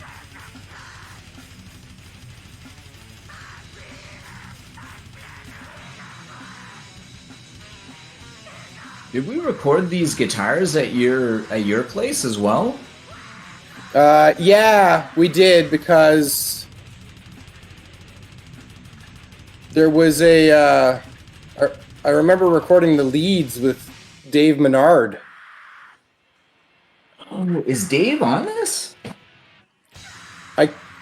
I can't remember if he actually wound up on this or not. We played with leads in the basement. I can't because I haven't heard the leads he did. Yeah, he's credited on this, and I guess I played bass on this.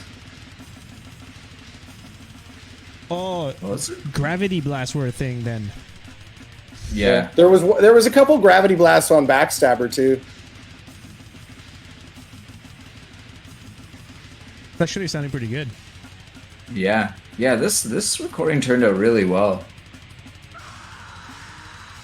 The vinyl looks cool too. Like when you go from Backstabber to this, it's like, holy shit.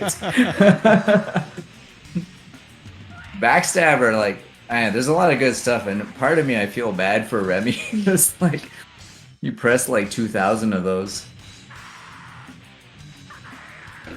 Yeah, but times were different. You could sell CD way more than you can now, right? Yeah.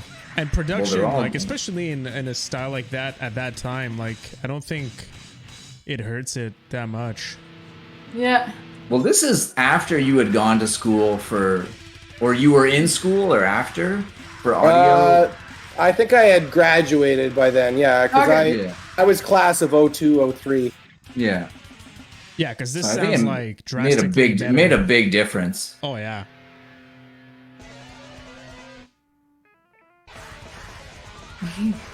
This stuff was fun too. Yeah. Very like Dillinger-esque. Yeah, this is where we're getting into all those tracks that were done like just drums first. Yeah.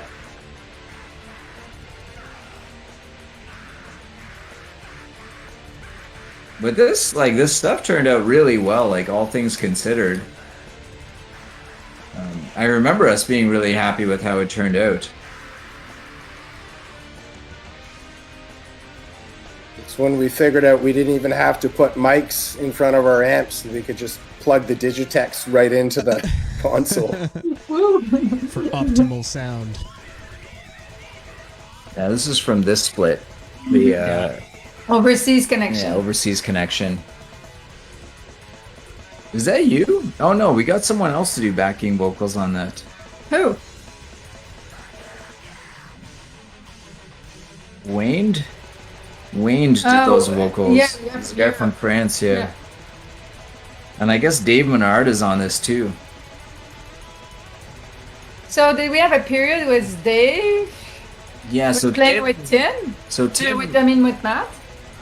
Well, yeah. Yeah, For sure. Oh, yeah, for sure. Because Tim left in 2002, I guess. He went to Japan. And we got Dave, like, pretty much right away. Huh. For some reason, I always associated Dave being at the same time as Tim. Odette on drums. No. But I forgot. Dave was there Tim with Olsen. Matt. Yeah, but Dave was there. Like, there's band. Yeah, that there was a Matt Connell and Dave Menard in the same jam room. Yeah, we played that was in my parents' basement, and then we, I think the last show I played with Dave was at the Trois-Rivières Metal Fest. Okay. This song was like our hit for a while too. After Burning Side, this was kind of like our next hit. I think especially since it was a French song that helped as well. By hit. Yeah, it's like something we kept also long in the set. Yeah.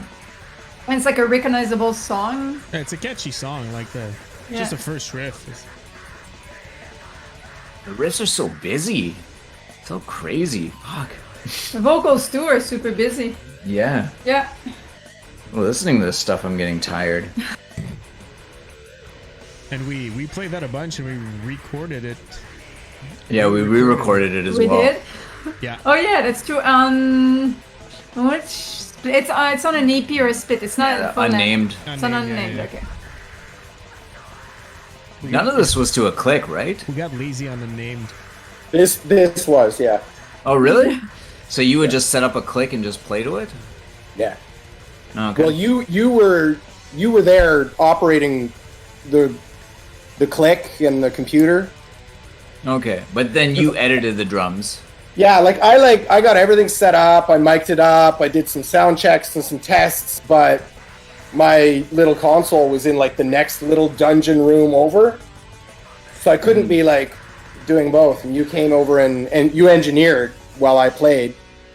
And we just sort of went through the metronome. I was like, all right, let's get a bunch of 200 BPM stuff, a bunch of 210 stuff, a bunch of 220 stuff, a bunch of 240, a bunch of 250, and then some 300. Like some DJ shit. I totally don't remember that. That's what Tet Lol Do is at the beginning, 300. Wow. Yeah, this stuff turned out really well. But yeah, it's definitely a time that we were like playing like all the time. This part though is super fun.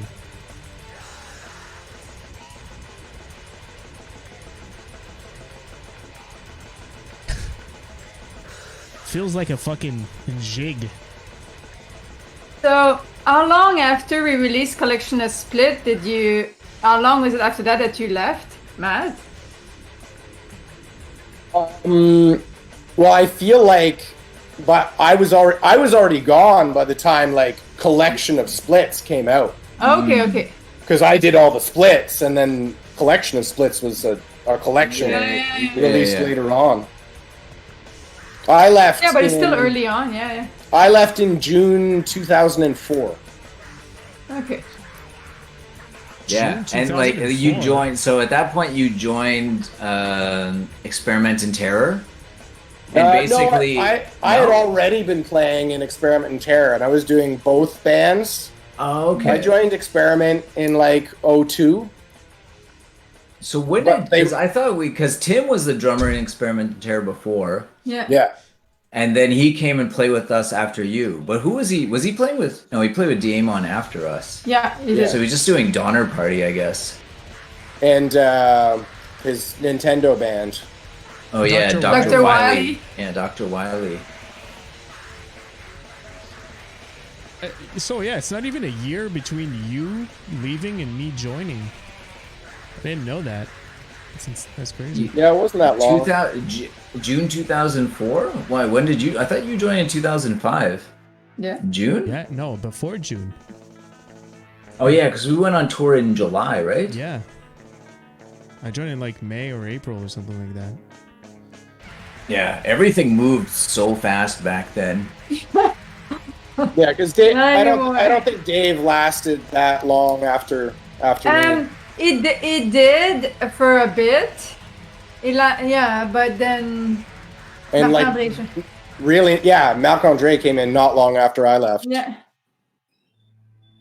Because I moved down to Guelph in 2004, September. Wow. It's been that long and you lived there. I lived in Guelph for 11 years, and then I lived in Kitchener for 2 more years. Oh, this was another hit song. Unburden. Yeah. We recorded that one, didn't we? Or yes. am I wrong? We recorded it as well. Okay. Yeah. Phew. Yeah, I really like this song too. I really like all of these. This collection of splits. Yeah. Like it's neat to listen back and like see the progression because we definitely finally got to the place that we were trying to get to. And like I never sat down and listened to one after the other. So now it's like more obvious, I guess. Like yeah, totally agree. Oh oui, ça c'était which movie is that from? Is it from Irreversible? I think so. Yeah, Le Temps d'être tout. Yeah, that's some good shit.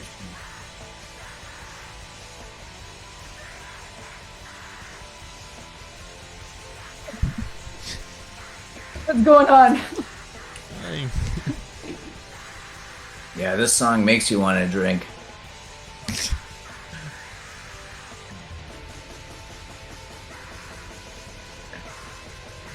I remember when Brent left. Brent didn't actually leave at first, and when you did your first shows with us, first weekend is Quebec and Montreal, maybe. It was just you were just filling in on vocals for Brent, but I think Brent kind of didn't want to do it anyway, so we just kind of switched. All right, so that's pretty crazy. So what did you do? Sorry, I've got my awesome lunchbox. You know, it doesn't look like it's gonna be full of beers. You want like fruit roll-ups and stuff like that, you know.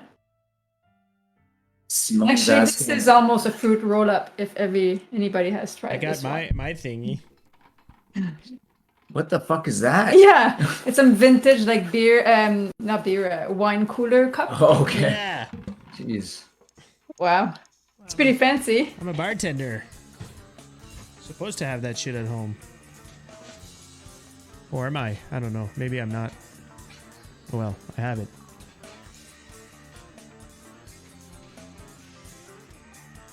This was our avant-garde section. Yeah. So when did you play with Exhumed? You were in Guelph then? How did that happen? Well, I had moved. What happened? How did that happen? Or like you guys met them before though? Well, over the summer of 2004, I was sort of like unsure about where I was going to go. My girlfriend at the time, I had originally planned on moving up to Calgary because my girlfriend at the time had lived out there for like a year, and so I was gonna go join her.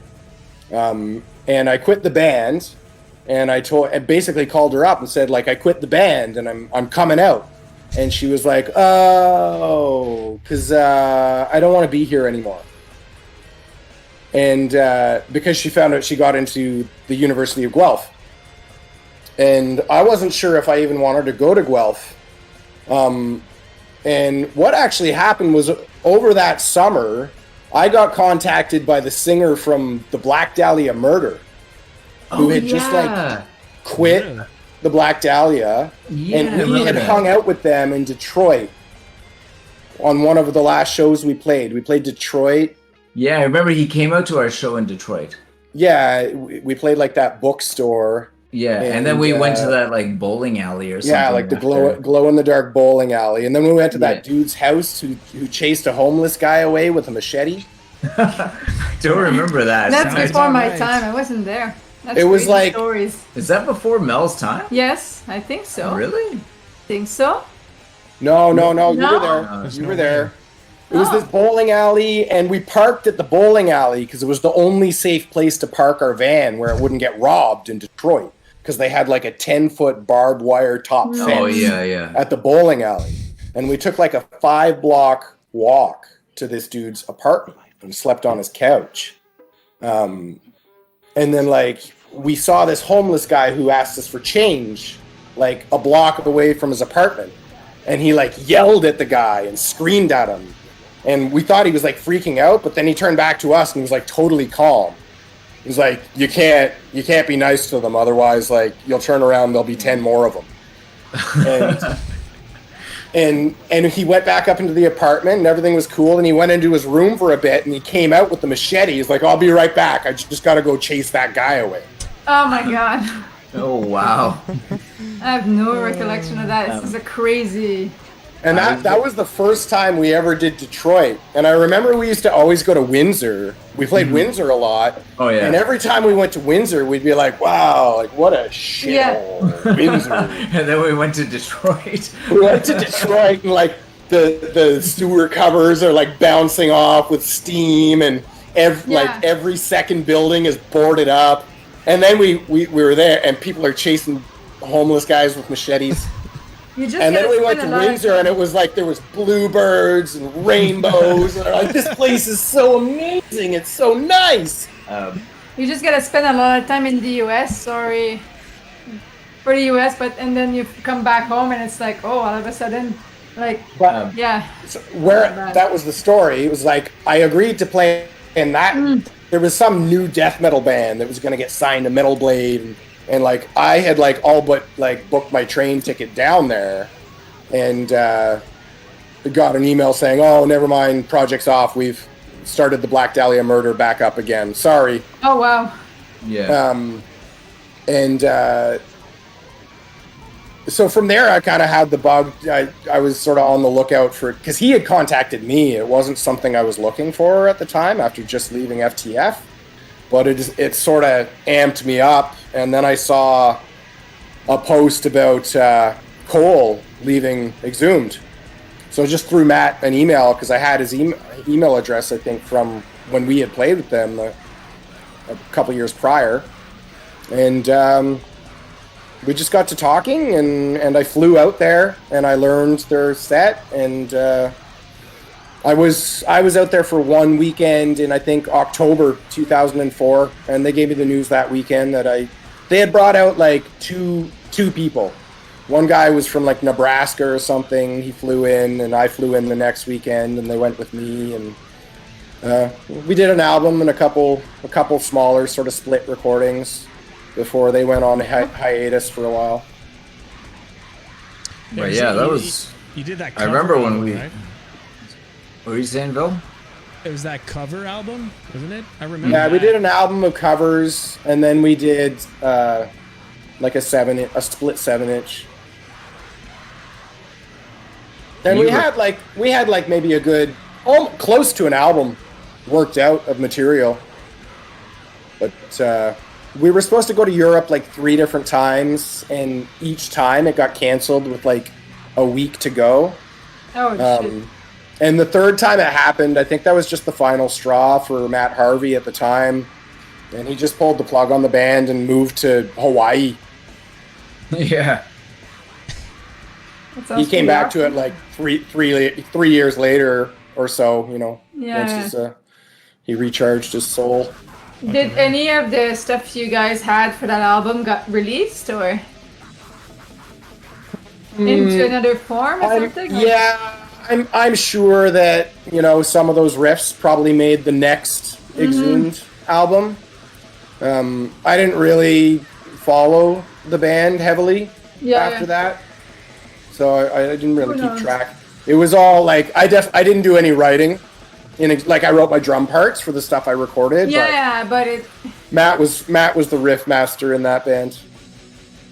Yeah, I remember when we played with them at the Underground. That was like a huge deal, and Brent was really into the band. And I think those guys actually came over to my place, and we all had like supper or something before the show.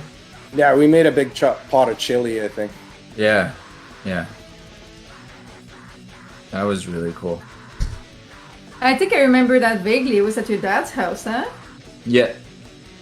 Yeah, it was at my dad's place. Yeah. Yeah, Brent. Yeah, Brent was still the singer in that at that time. But I was there, I think. Yeah. Maybe. Yeah. Yeah. Yeah, you were around. A bit before. Yeah, you were around a bit before. We met you. Actually, it was Matt and I that went to a show. A Cephalic Carnage show, which is pretty awesome. Yeah, we went to go see Cephalic Carnage in Montreal, and that's when we met you. So. It was actually like a month before your first show in the Punk Fest.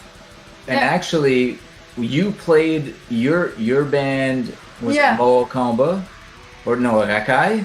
Rakai, we played You played with Recondite at Bumpers, like a year before we had actually met.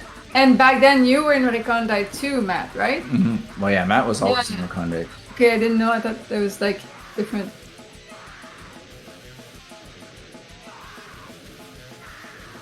I like all this stuff. I don't think there's any bass on this recording though. Maybe there's. Oh. Well, it doesn't sound like there's a bass player or the frequency. No, there's no bass.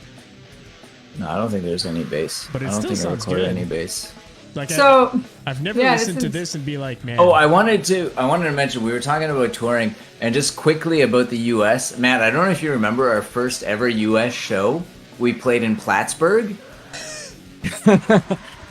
So this is like pre. This is the weekend. This is pre 9/11.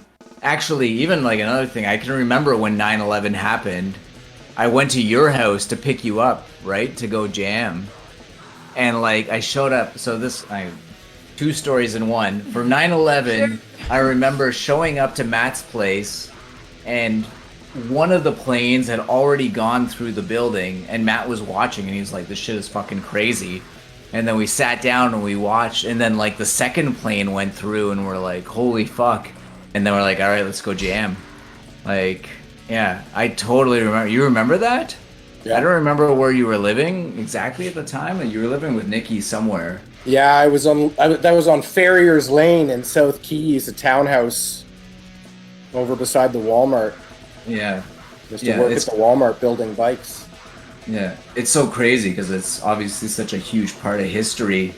And I saw the second plane, but I guess you saw the whole thing unfold. Yeah. Well, I mean, I saw the replay of, like, it wasn't on the news when the first one hit. Like, well, obviously. Like, I think there's some footage of it hitting, but it wasn't, like, they didn't know it was going to hit. We did see the second one live, because by the time the first one hit, all the cameras were on. Then it was like, because at first everybody thought it was like a freak plane crash. Mm-hmm. And then the second one hit, it was just like, oh, damn, like, this is not an accident. Yeah. Yeah. No, it's fucking nuts. Yeah. But anyway, the other part of my story is before that, we went and played a show in the U.S. in Plattsburgh, which is literally right across the border. And it was a house show. And when we showed up at the house, the guy that runs the stuff there was like, oh, fuck. he had no idea. He tried to hide it. He was like, right, give me 5 minutes. And he went into like this, it was an amazing house, actually. It was on this like property of a junkyard, and there was this 10-foot fence around the junkyard, but there was this house on it. It was like this, we didn't go through the whole house, but it must have been like a 5 or 6 bedroom house with like 2 punks living in each bedroom, because there was a good, there was 10 people at the show in the end, which was better than some of the gigs we played over the years. But they were just like, guys, like, wake up, like, come out, watch this band in the garage. I forgot to advertise their show. I forgot they had a show. And that was Leslie that had set that up. Yeah. Because she played the opening set with like a acoustic. Yeah, she was our acoustic opener. Yeah. And then we played, and Brent said, Brent closed the show by saying, thanks, we're Dying Fetus. Yeah. And everybody thought that they had just seen Dying Fetus, apparently. Because I remember a guy coming up to us like after, and he's being like, Dying Fetus, I think I've heard of you guys. I feel like I've heard of you guys. Yeah. At the time, I was like, fuck, Brent. Like, we're trying to get our name out there, man. They had a crazy 3-legged cat, too. Yeah, I remember that. That was a really funny show. Yeah, we did a bunch of shows with Leslie back then. But yeah, that's the very first US show we played. And I think our next US show was in Binghamton.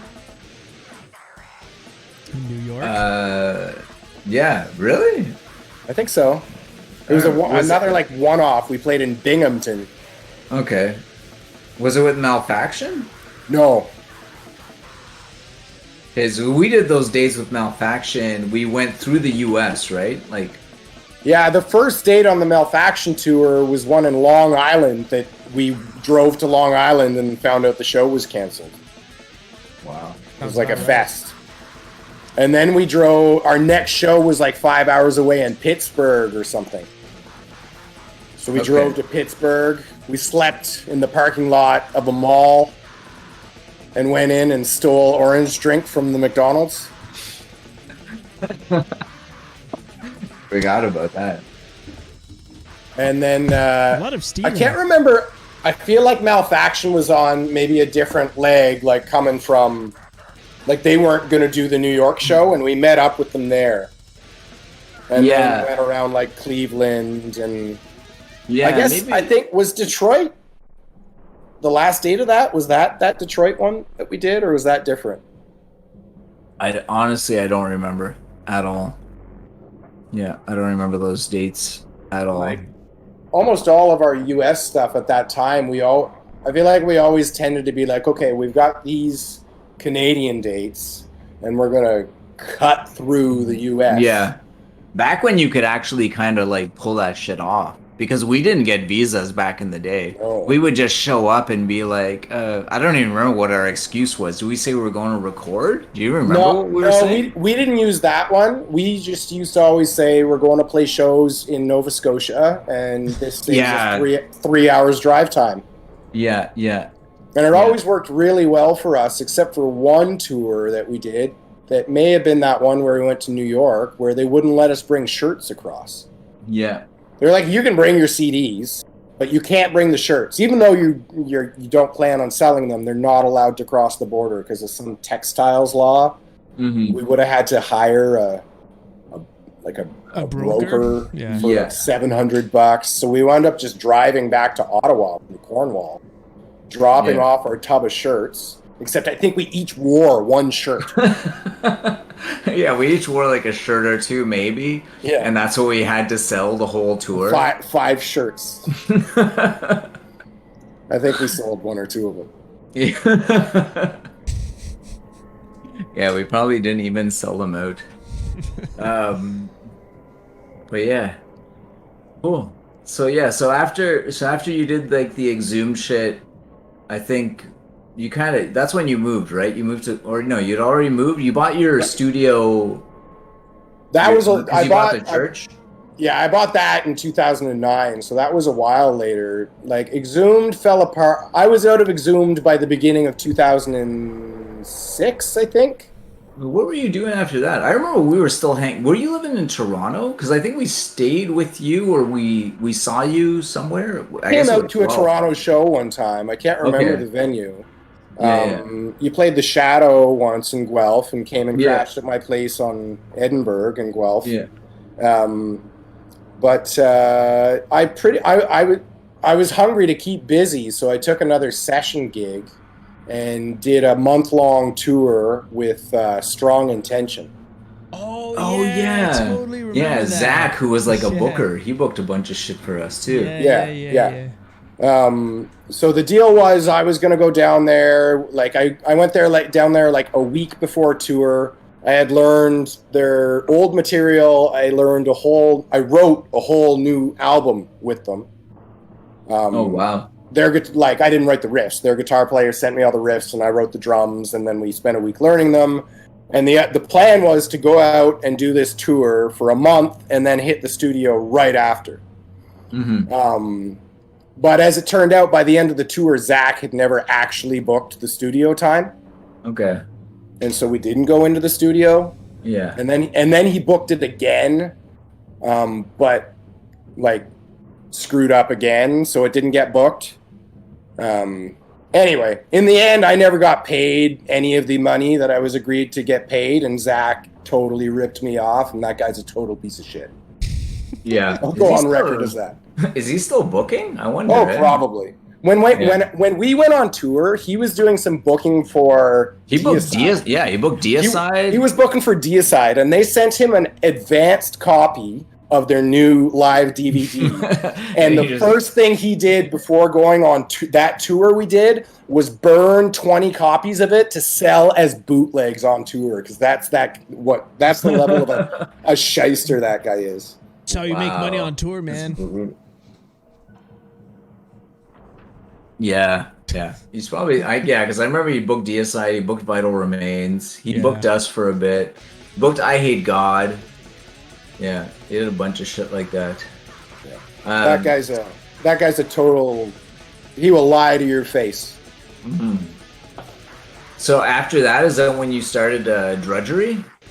Yeah, I started Drudgery when what I did was I had recorded a whole full-length album for them and sent it to Zach, but he wouldn't use it because we had fallen out. Yeah. Like you wrote the music? No, I like the drums.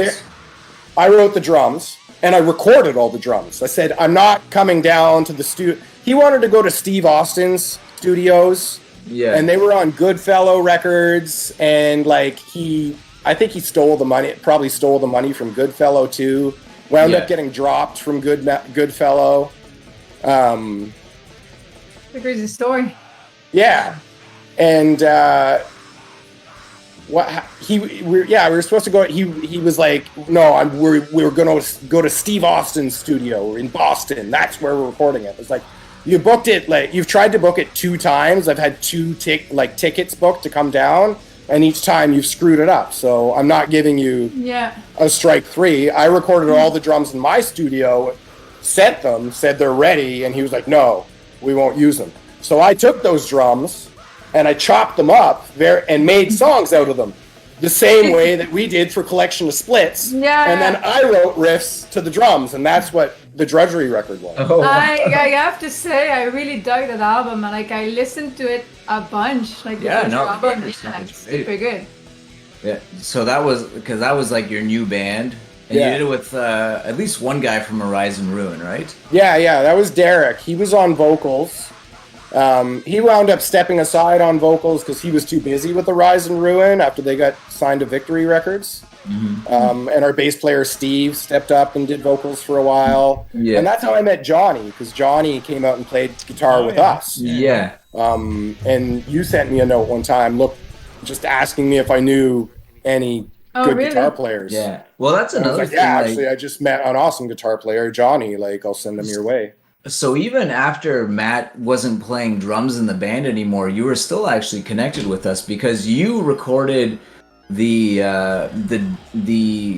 demo versions of The Wrecking and Taken from the Nest. Matt came down and recorded those. Yeah. with the ink spot. Oh, yeah, you're right. yeah. So I'd forgotten that. yeah, Matt totally. did that, and Matt filmed the Johnny's Yeah. Johnny's audition, and it was perfect. It was Like, perfect. yeah. It was like super chill because I know Johnny had a beer and then the Was guy's just like drinking. playing like super good and then Yeah.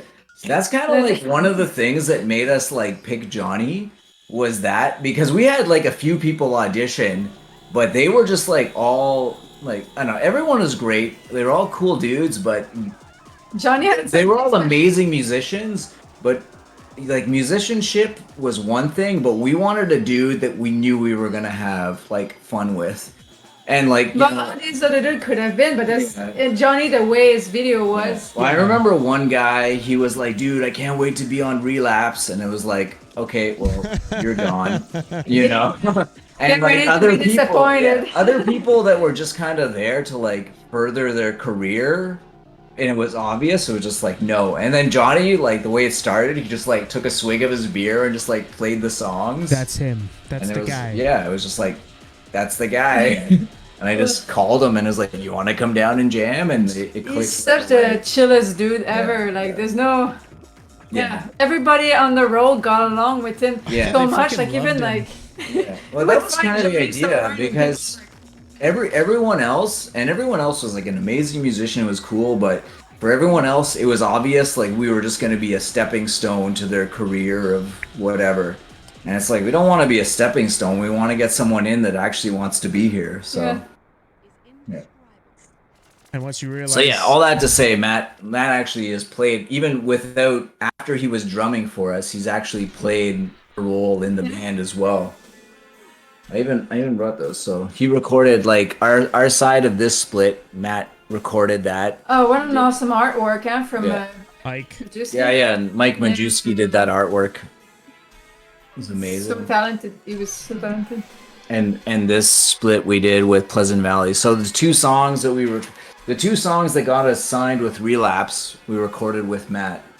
So yeah, it's pretty cool. So even like besides drumming with us, you were actually there kind of along the way. Yeah, thanks. Now we think owe I them did some money. backup vocals on one recording after that too. Yeah, it's possible. Yeah, on like Oh yeah, we got you to Misery. do no. no, No. Okay, It's on the unnamed EP. We got you to do the vocals on Doghead. Yeah. which is a song that we recorded for Mullet Fever, which you didn't do vocals on that song originally, but you did vocals on the re-recorded version. It's been really cool. We've actually since day one you've been there, which is pretty awesome. I think there was a couple. I think I looked at one of the album. Maybe it was Disgorge Mexico too. I think there's maybe a couple songs where You did the beginning of Well, actually, so Stigmata High Five, the sound of your smashed head. You and we wrote that together. We just never recorded it, and then you guys changed it. Yeah, did we change it a lot? No, not a lot. You changed it by 1/16 note. I know, because the riff. I remember you always called the riff the 15/16, right? Is that what you're talking about? Yeah. There's one little extra note on. That's so crazy that you would bring that up. You would bring up that 16th note. Because I was always thinking, like, Matt always called this the 15/16th note. I don't know why. The fucking riff is totally 4/4. I don't know what he was thinking. Well, it's got that rhythm of like 1 2 3 1 2 3 1 2 3 1 2 3 1 2 1 2. But when we wrote it, it was a rhythm of 1 2 3 1 2 3 1 2 3 1 2 1 2 1 2. Which adds up to 15 instead of 16.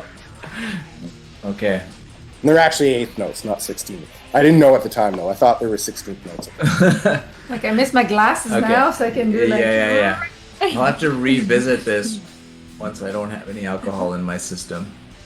But yeah, so we wrote that song completely together, besides that riff that we changed. But then the beginning of the song, La Culture du Faux, was something we wrote. I think Tim, too, as well. The beginning of that song. Well, I've always just taken your word for it because I read that in the credits once, and then I went back and listened to it and I was like, I don't remember writing this at all. Yeah, but I'll take the credit. Yeah. There you go. Cool. Yeah. So I guess now it's like, what are you up to now? What are you doing? Musically, I do a bunch of different things, mainly more on the recording side of things. I've been doing a lot of like music videos over the past decade for bands and not metal. I haven't actually ever done a metal video. I've done some harder rock stuff, but yeah. So is it like your website? Is it like was it the Northwood Studios?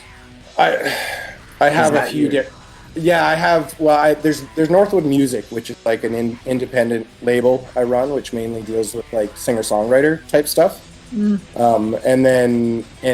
Northwood comes from the name because that was the name of the church that I bought where I built my studio down in Chatham. Okay. So what happened to that church? I want to know because I heard when you bought it and I saw the photos, it was awesome. But what happened? Did you keep it or did you sell it? I had it for 10 years. Wow. I had it for 10 years. And I sold it just like a year and a half ago. You must have turned, like, I don't want any numbers here, but you must have turned a profit because now, like, people are more wanting to spread out, and that has a higher value.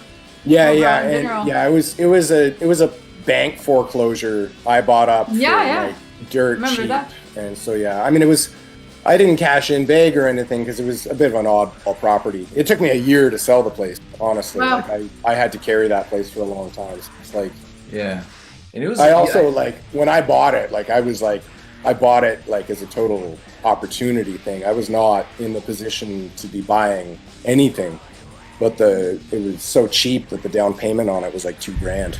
Yeah, I think I remember you saying it was a tricky place to run too, right? Electricity it's such a big costs church.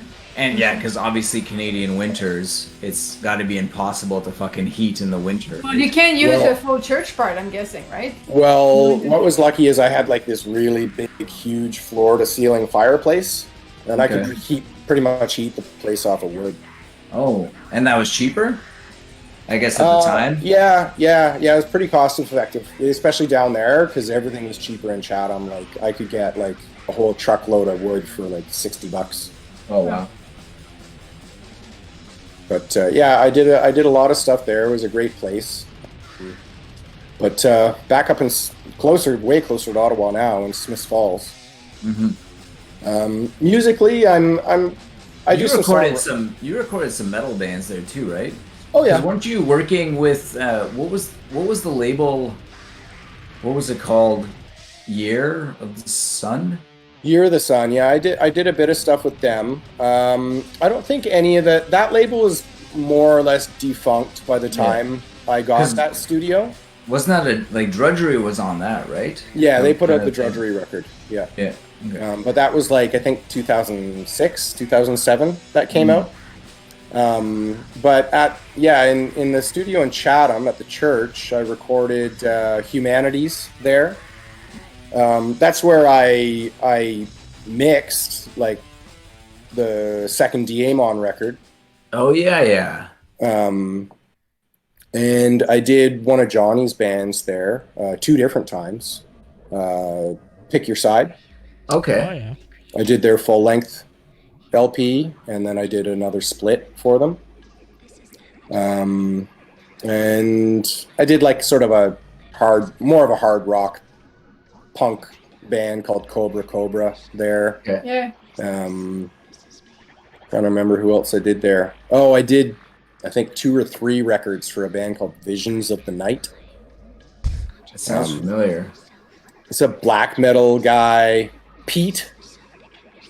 Oh, Pete the black metal guy, got you. Pete from Oakville. Did he have long brown hair? Yeah, that's it. Oh. Little guy. Oh, it is. Really white Works face. at the Ford plant. Maybe a beard. Really like is like a really like military war themed black metal band. Yeah. Every song, sort of bolt thrower stuff, but more like modern warfare instead of ancient battles. Yeah, so you, and then, I did like some country stuff there, some folk stuff, or songwriter stuff. Yeah, well, because your wife, that's the scene she's in, right? Yeah, totally. And it's kind of seems like that's sort of where you gravitated to, maybe because of that. Yeah, like I do a fair amount of songwriting these days in that genre. Sometimes down in Nashville with some songwriting partners I have down there. It's more my world than anything these days. I dream about doing some metal sometimes. I was just talking to Derek like a month ago about maybe doing some new drudgery stuff.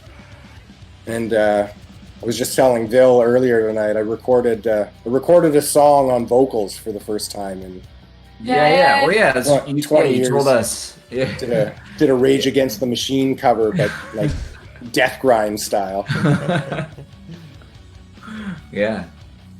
Yeah, it's cool. It's got to be funny because all these people that you work with now in like the singer-songwriter kind of industry, you know, probably don't know your background, and if they dig deep enough, they're like, "What the fuck?"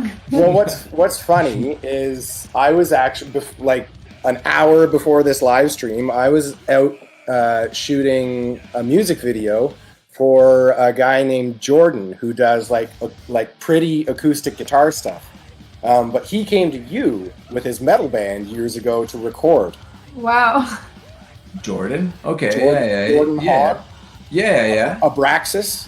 Yeah. I totally remember that. Yeah, I was just shooting a music video for him like 2 hours ago.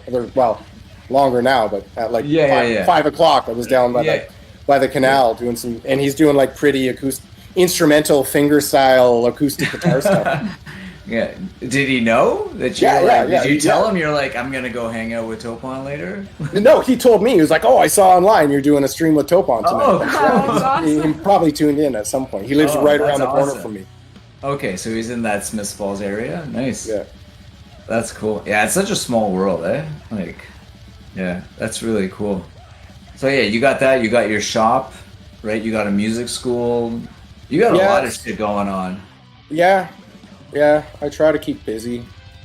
Yeah. I definitely took on a lot of projects over COVID because that's when like I was doing a lot of live events before still, like mixing here and there. You're like live sound you were doing?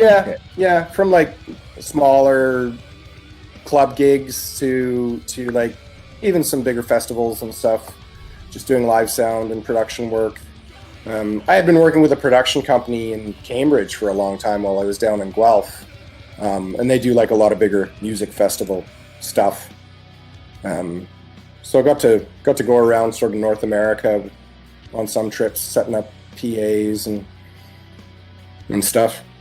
Yeah. But I mean, I still got 20,000 watts worth of PA in my garage, but. Not using it now, and honestly, I don't think I'm gonna get back into doing that. No. You were doing a thing where you were renting your service as like, and you came with the gear kind of deal. Yeah, that's good. Yeah, but it's like I had like some good gigs lined up for last summer, and they all fell through. Oh yeah. I'm just ready to sell my PA stuff at this point. I don't know. It won't be good until like. What they were predicting back then, and it still kind of makes sense, is 2022. Like, you won't see events be even close to what we were used to until 2022. Yeah, and I just don't want, I mean, especially in the near future, I don't want to take on that risk for myself. And in the past year, with what we've all been forced into, before it was like, I maybe had like 50% of my time be able to keep busy from just like on the computer remote stuff that I would get sent, like mixes, masters, whatever. And I'd fill in the other 50% with live stuff. And now that we're forced into this situation, like I've got like more remote work than I can even handle right now. So there's no need for me to go back to live events really. Yeah. That's kind of crazy. It's like the full-on digital shift, you know? I mean, what I won't miss about live, like producing live events is just like, it's too stressful. There's so much margin for error. I don't want a PA to go down or a connection to break or a mysterious buzz to start happening. Like, that's what my life is. Yeah. I totally agree, and that's what I do now. I'm an event production coordinator at the History Museum. I only do events, and what you're describing times 5 services, that's what I coordinate. And you're right, you can't sit down because the thing you haven't thought about is gonna and like not work. I took like one of the last things I did was I took like on a technical director role for a big like singing American Idol style singing contest. Wow, that must have been so stressful. Well, it was because I was doing all the sound and I was doing all the video, which was all both sound and video were not just being broadcast live, but also being recorded and saved for like later editing. And I was the only one video doing is always like risky, like where shit goes wrong even more than sound. Yeah. Wow. So that's the gig that you were like, yeah, why am I doing this? Or Well, that was a lot of the live gigs. I just always found like by the end of the night, it's like, like stress from like what's going to go wrong, especially because I was doing these things where I would show up with like a truckload of gear and be the only, like I didn't even hire an assistant. I just did it all by myself. And I'm just not going to miss that. So much more lax shooting a music video because it's like, okay, we screwed up that take. Let's do another take. Yeah. But it's also like, it's allowed me, I've actually been able to be a lot more creative over the past year and get a lot of stuff done creatively that I wish I could have done before or had more time to do. And it's felt really good. Yeah, that's awesome. Cool. Well, I think we're probably going to wrap up the live stream. What? I think we've covered. I haven't we've said a covered fucking lot thing of yet. Shit. Well, that was just the intro, everybody. What about my fucking Time to part? Fucking dive in. Deep dive Jesus. now. I gotta say though, before we wrap up, my mom did the cover. Or I don't have a real. That's like the You have worst. a better. The worst version? possible. There's no. Shrink wrap CD in front of a fucking webcam. Oh, sorry. Jesus. Sorry. Backstabber Etiquette. Hey, Yeah, there you go. alright. yeah, this painting the face. The painting is my mom.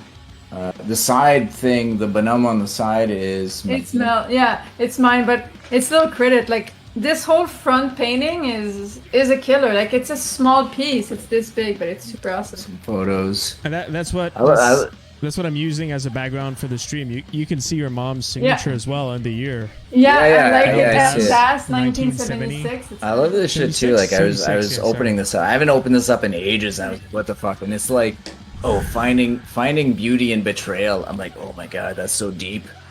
We come up with that shit. I've got that tattooed right here. Oh no, wait. Yeah, You get that tattoo. And the only thanks we gave on this album is to coffee. So I'm guessing coffee was a big thing back in the day. definitely more than. Was it? Were we drinking instant coffee? You two loved instant coffee. Oh my God. You used to mix the whitener in a Ziploc bag with the instant coffee. Yeah, with the So sugar, long it was now. pre-mixed, and then after like what we discovered, that worked well for a week, but like a month at the end, it turned like. Yeah, I'll bet. Yeah. Now we're coffee snobs compared to that. Seriously, like. I was drinking instant coffee in this tonight. Oh. The live photo was by Mike Majewski. Really? I didn't know that. This is the dungeon, actually. This is the show at the dungeon. We talked about how much we fucking hated the sound guy at the dungeon. That's at the dungeon. That show. Immortalized right there. Yeah. Well, And at least he's... this one is thanks. Yeah, that's crazy. But yeah, no, it was a lot of fun, man. Thanks so much for thanks for out having me. and hanging out. It was amazing to revisit all this shit and bring back all those fucking memories about that snuff film guy. And so much crazy shit that we went through. It's one of the things that when I was sitting down and we were like, okay, we're gonna do the stream with Matt, and I was going through it, and even just going through, because I have a box just of FTF releases, I'm like, okay, Matt's fucking on like all this fucking shit. Because we were just like so like prolific at that time. We were just so busy. It's like, you know, like one quarter of my box is just Matt. And even though you were only like drumming for like, you know what, like 2-3 years in the band, it's just like we were so busy in that era. So yeah, it's a huge part. And like I said, like even after you left the band, you recorded us. Yeah, you were always around like with Johnny and shit. So yeah, it's really cool to connect and do this shit. And thanks everybody for hanging out with us once again. It's always fun to see you. Yeah, it was a blast, guys. Yeah, we had a great time. I didn't even really keep track of all the comments, but I think there was like a lot of cool shit. So I had a blast. I guess we'll wrap it up because I think we've been blabbing for forever. Almost 3 hours now. Almost 3 hours. You know, we actually got together last night to make sure everything worked. And I think we talked for like an hour and a half, which I'm glad because we hadn't talked in so long. And we got that out of the way because if not, this would have been like a 5-hour fucking live stream. Yeah. So, yeah, it's good. Yeah. Thanks to everyone that actually like hung out and hopefully had a good time tonight. And yeah, we had a blast. Yeah, there's definitely some of the comments remind me to some things that I didn't remember. Yeah, we all have our like. Yeah, it's you know, it's 20 years ago since Matt and I fucking jammed, you know, and it's like, you know, it's basically almost half our lives, you know, since you halfway through your life. Yeah, we're halfway through our lives, you know, so yeah, it's really awesome. Yeah, but yeah, okay, we'll wrap it up. Matt. I think Bill looks like he's gonna fall asleep. Thanks everyone for hanging out. It's my time to shine. Take care. Yeah, thanks everybody. And Matt, if you want to hang out, you can just stay in Discord and then we can chat and shit. And yeah, that's it. Yeah, thanks everybody. Thanks everybody. We'll do this again soon. Thanks so much. Cheers. Salut. Salut.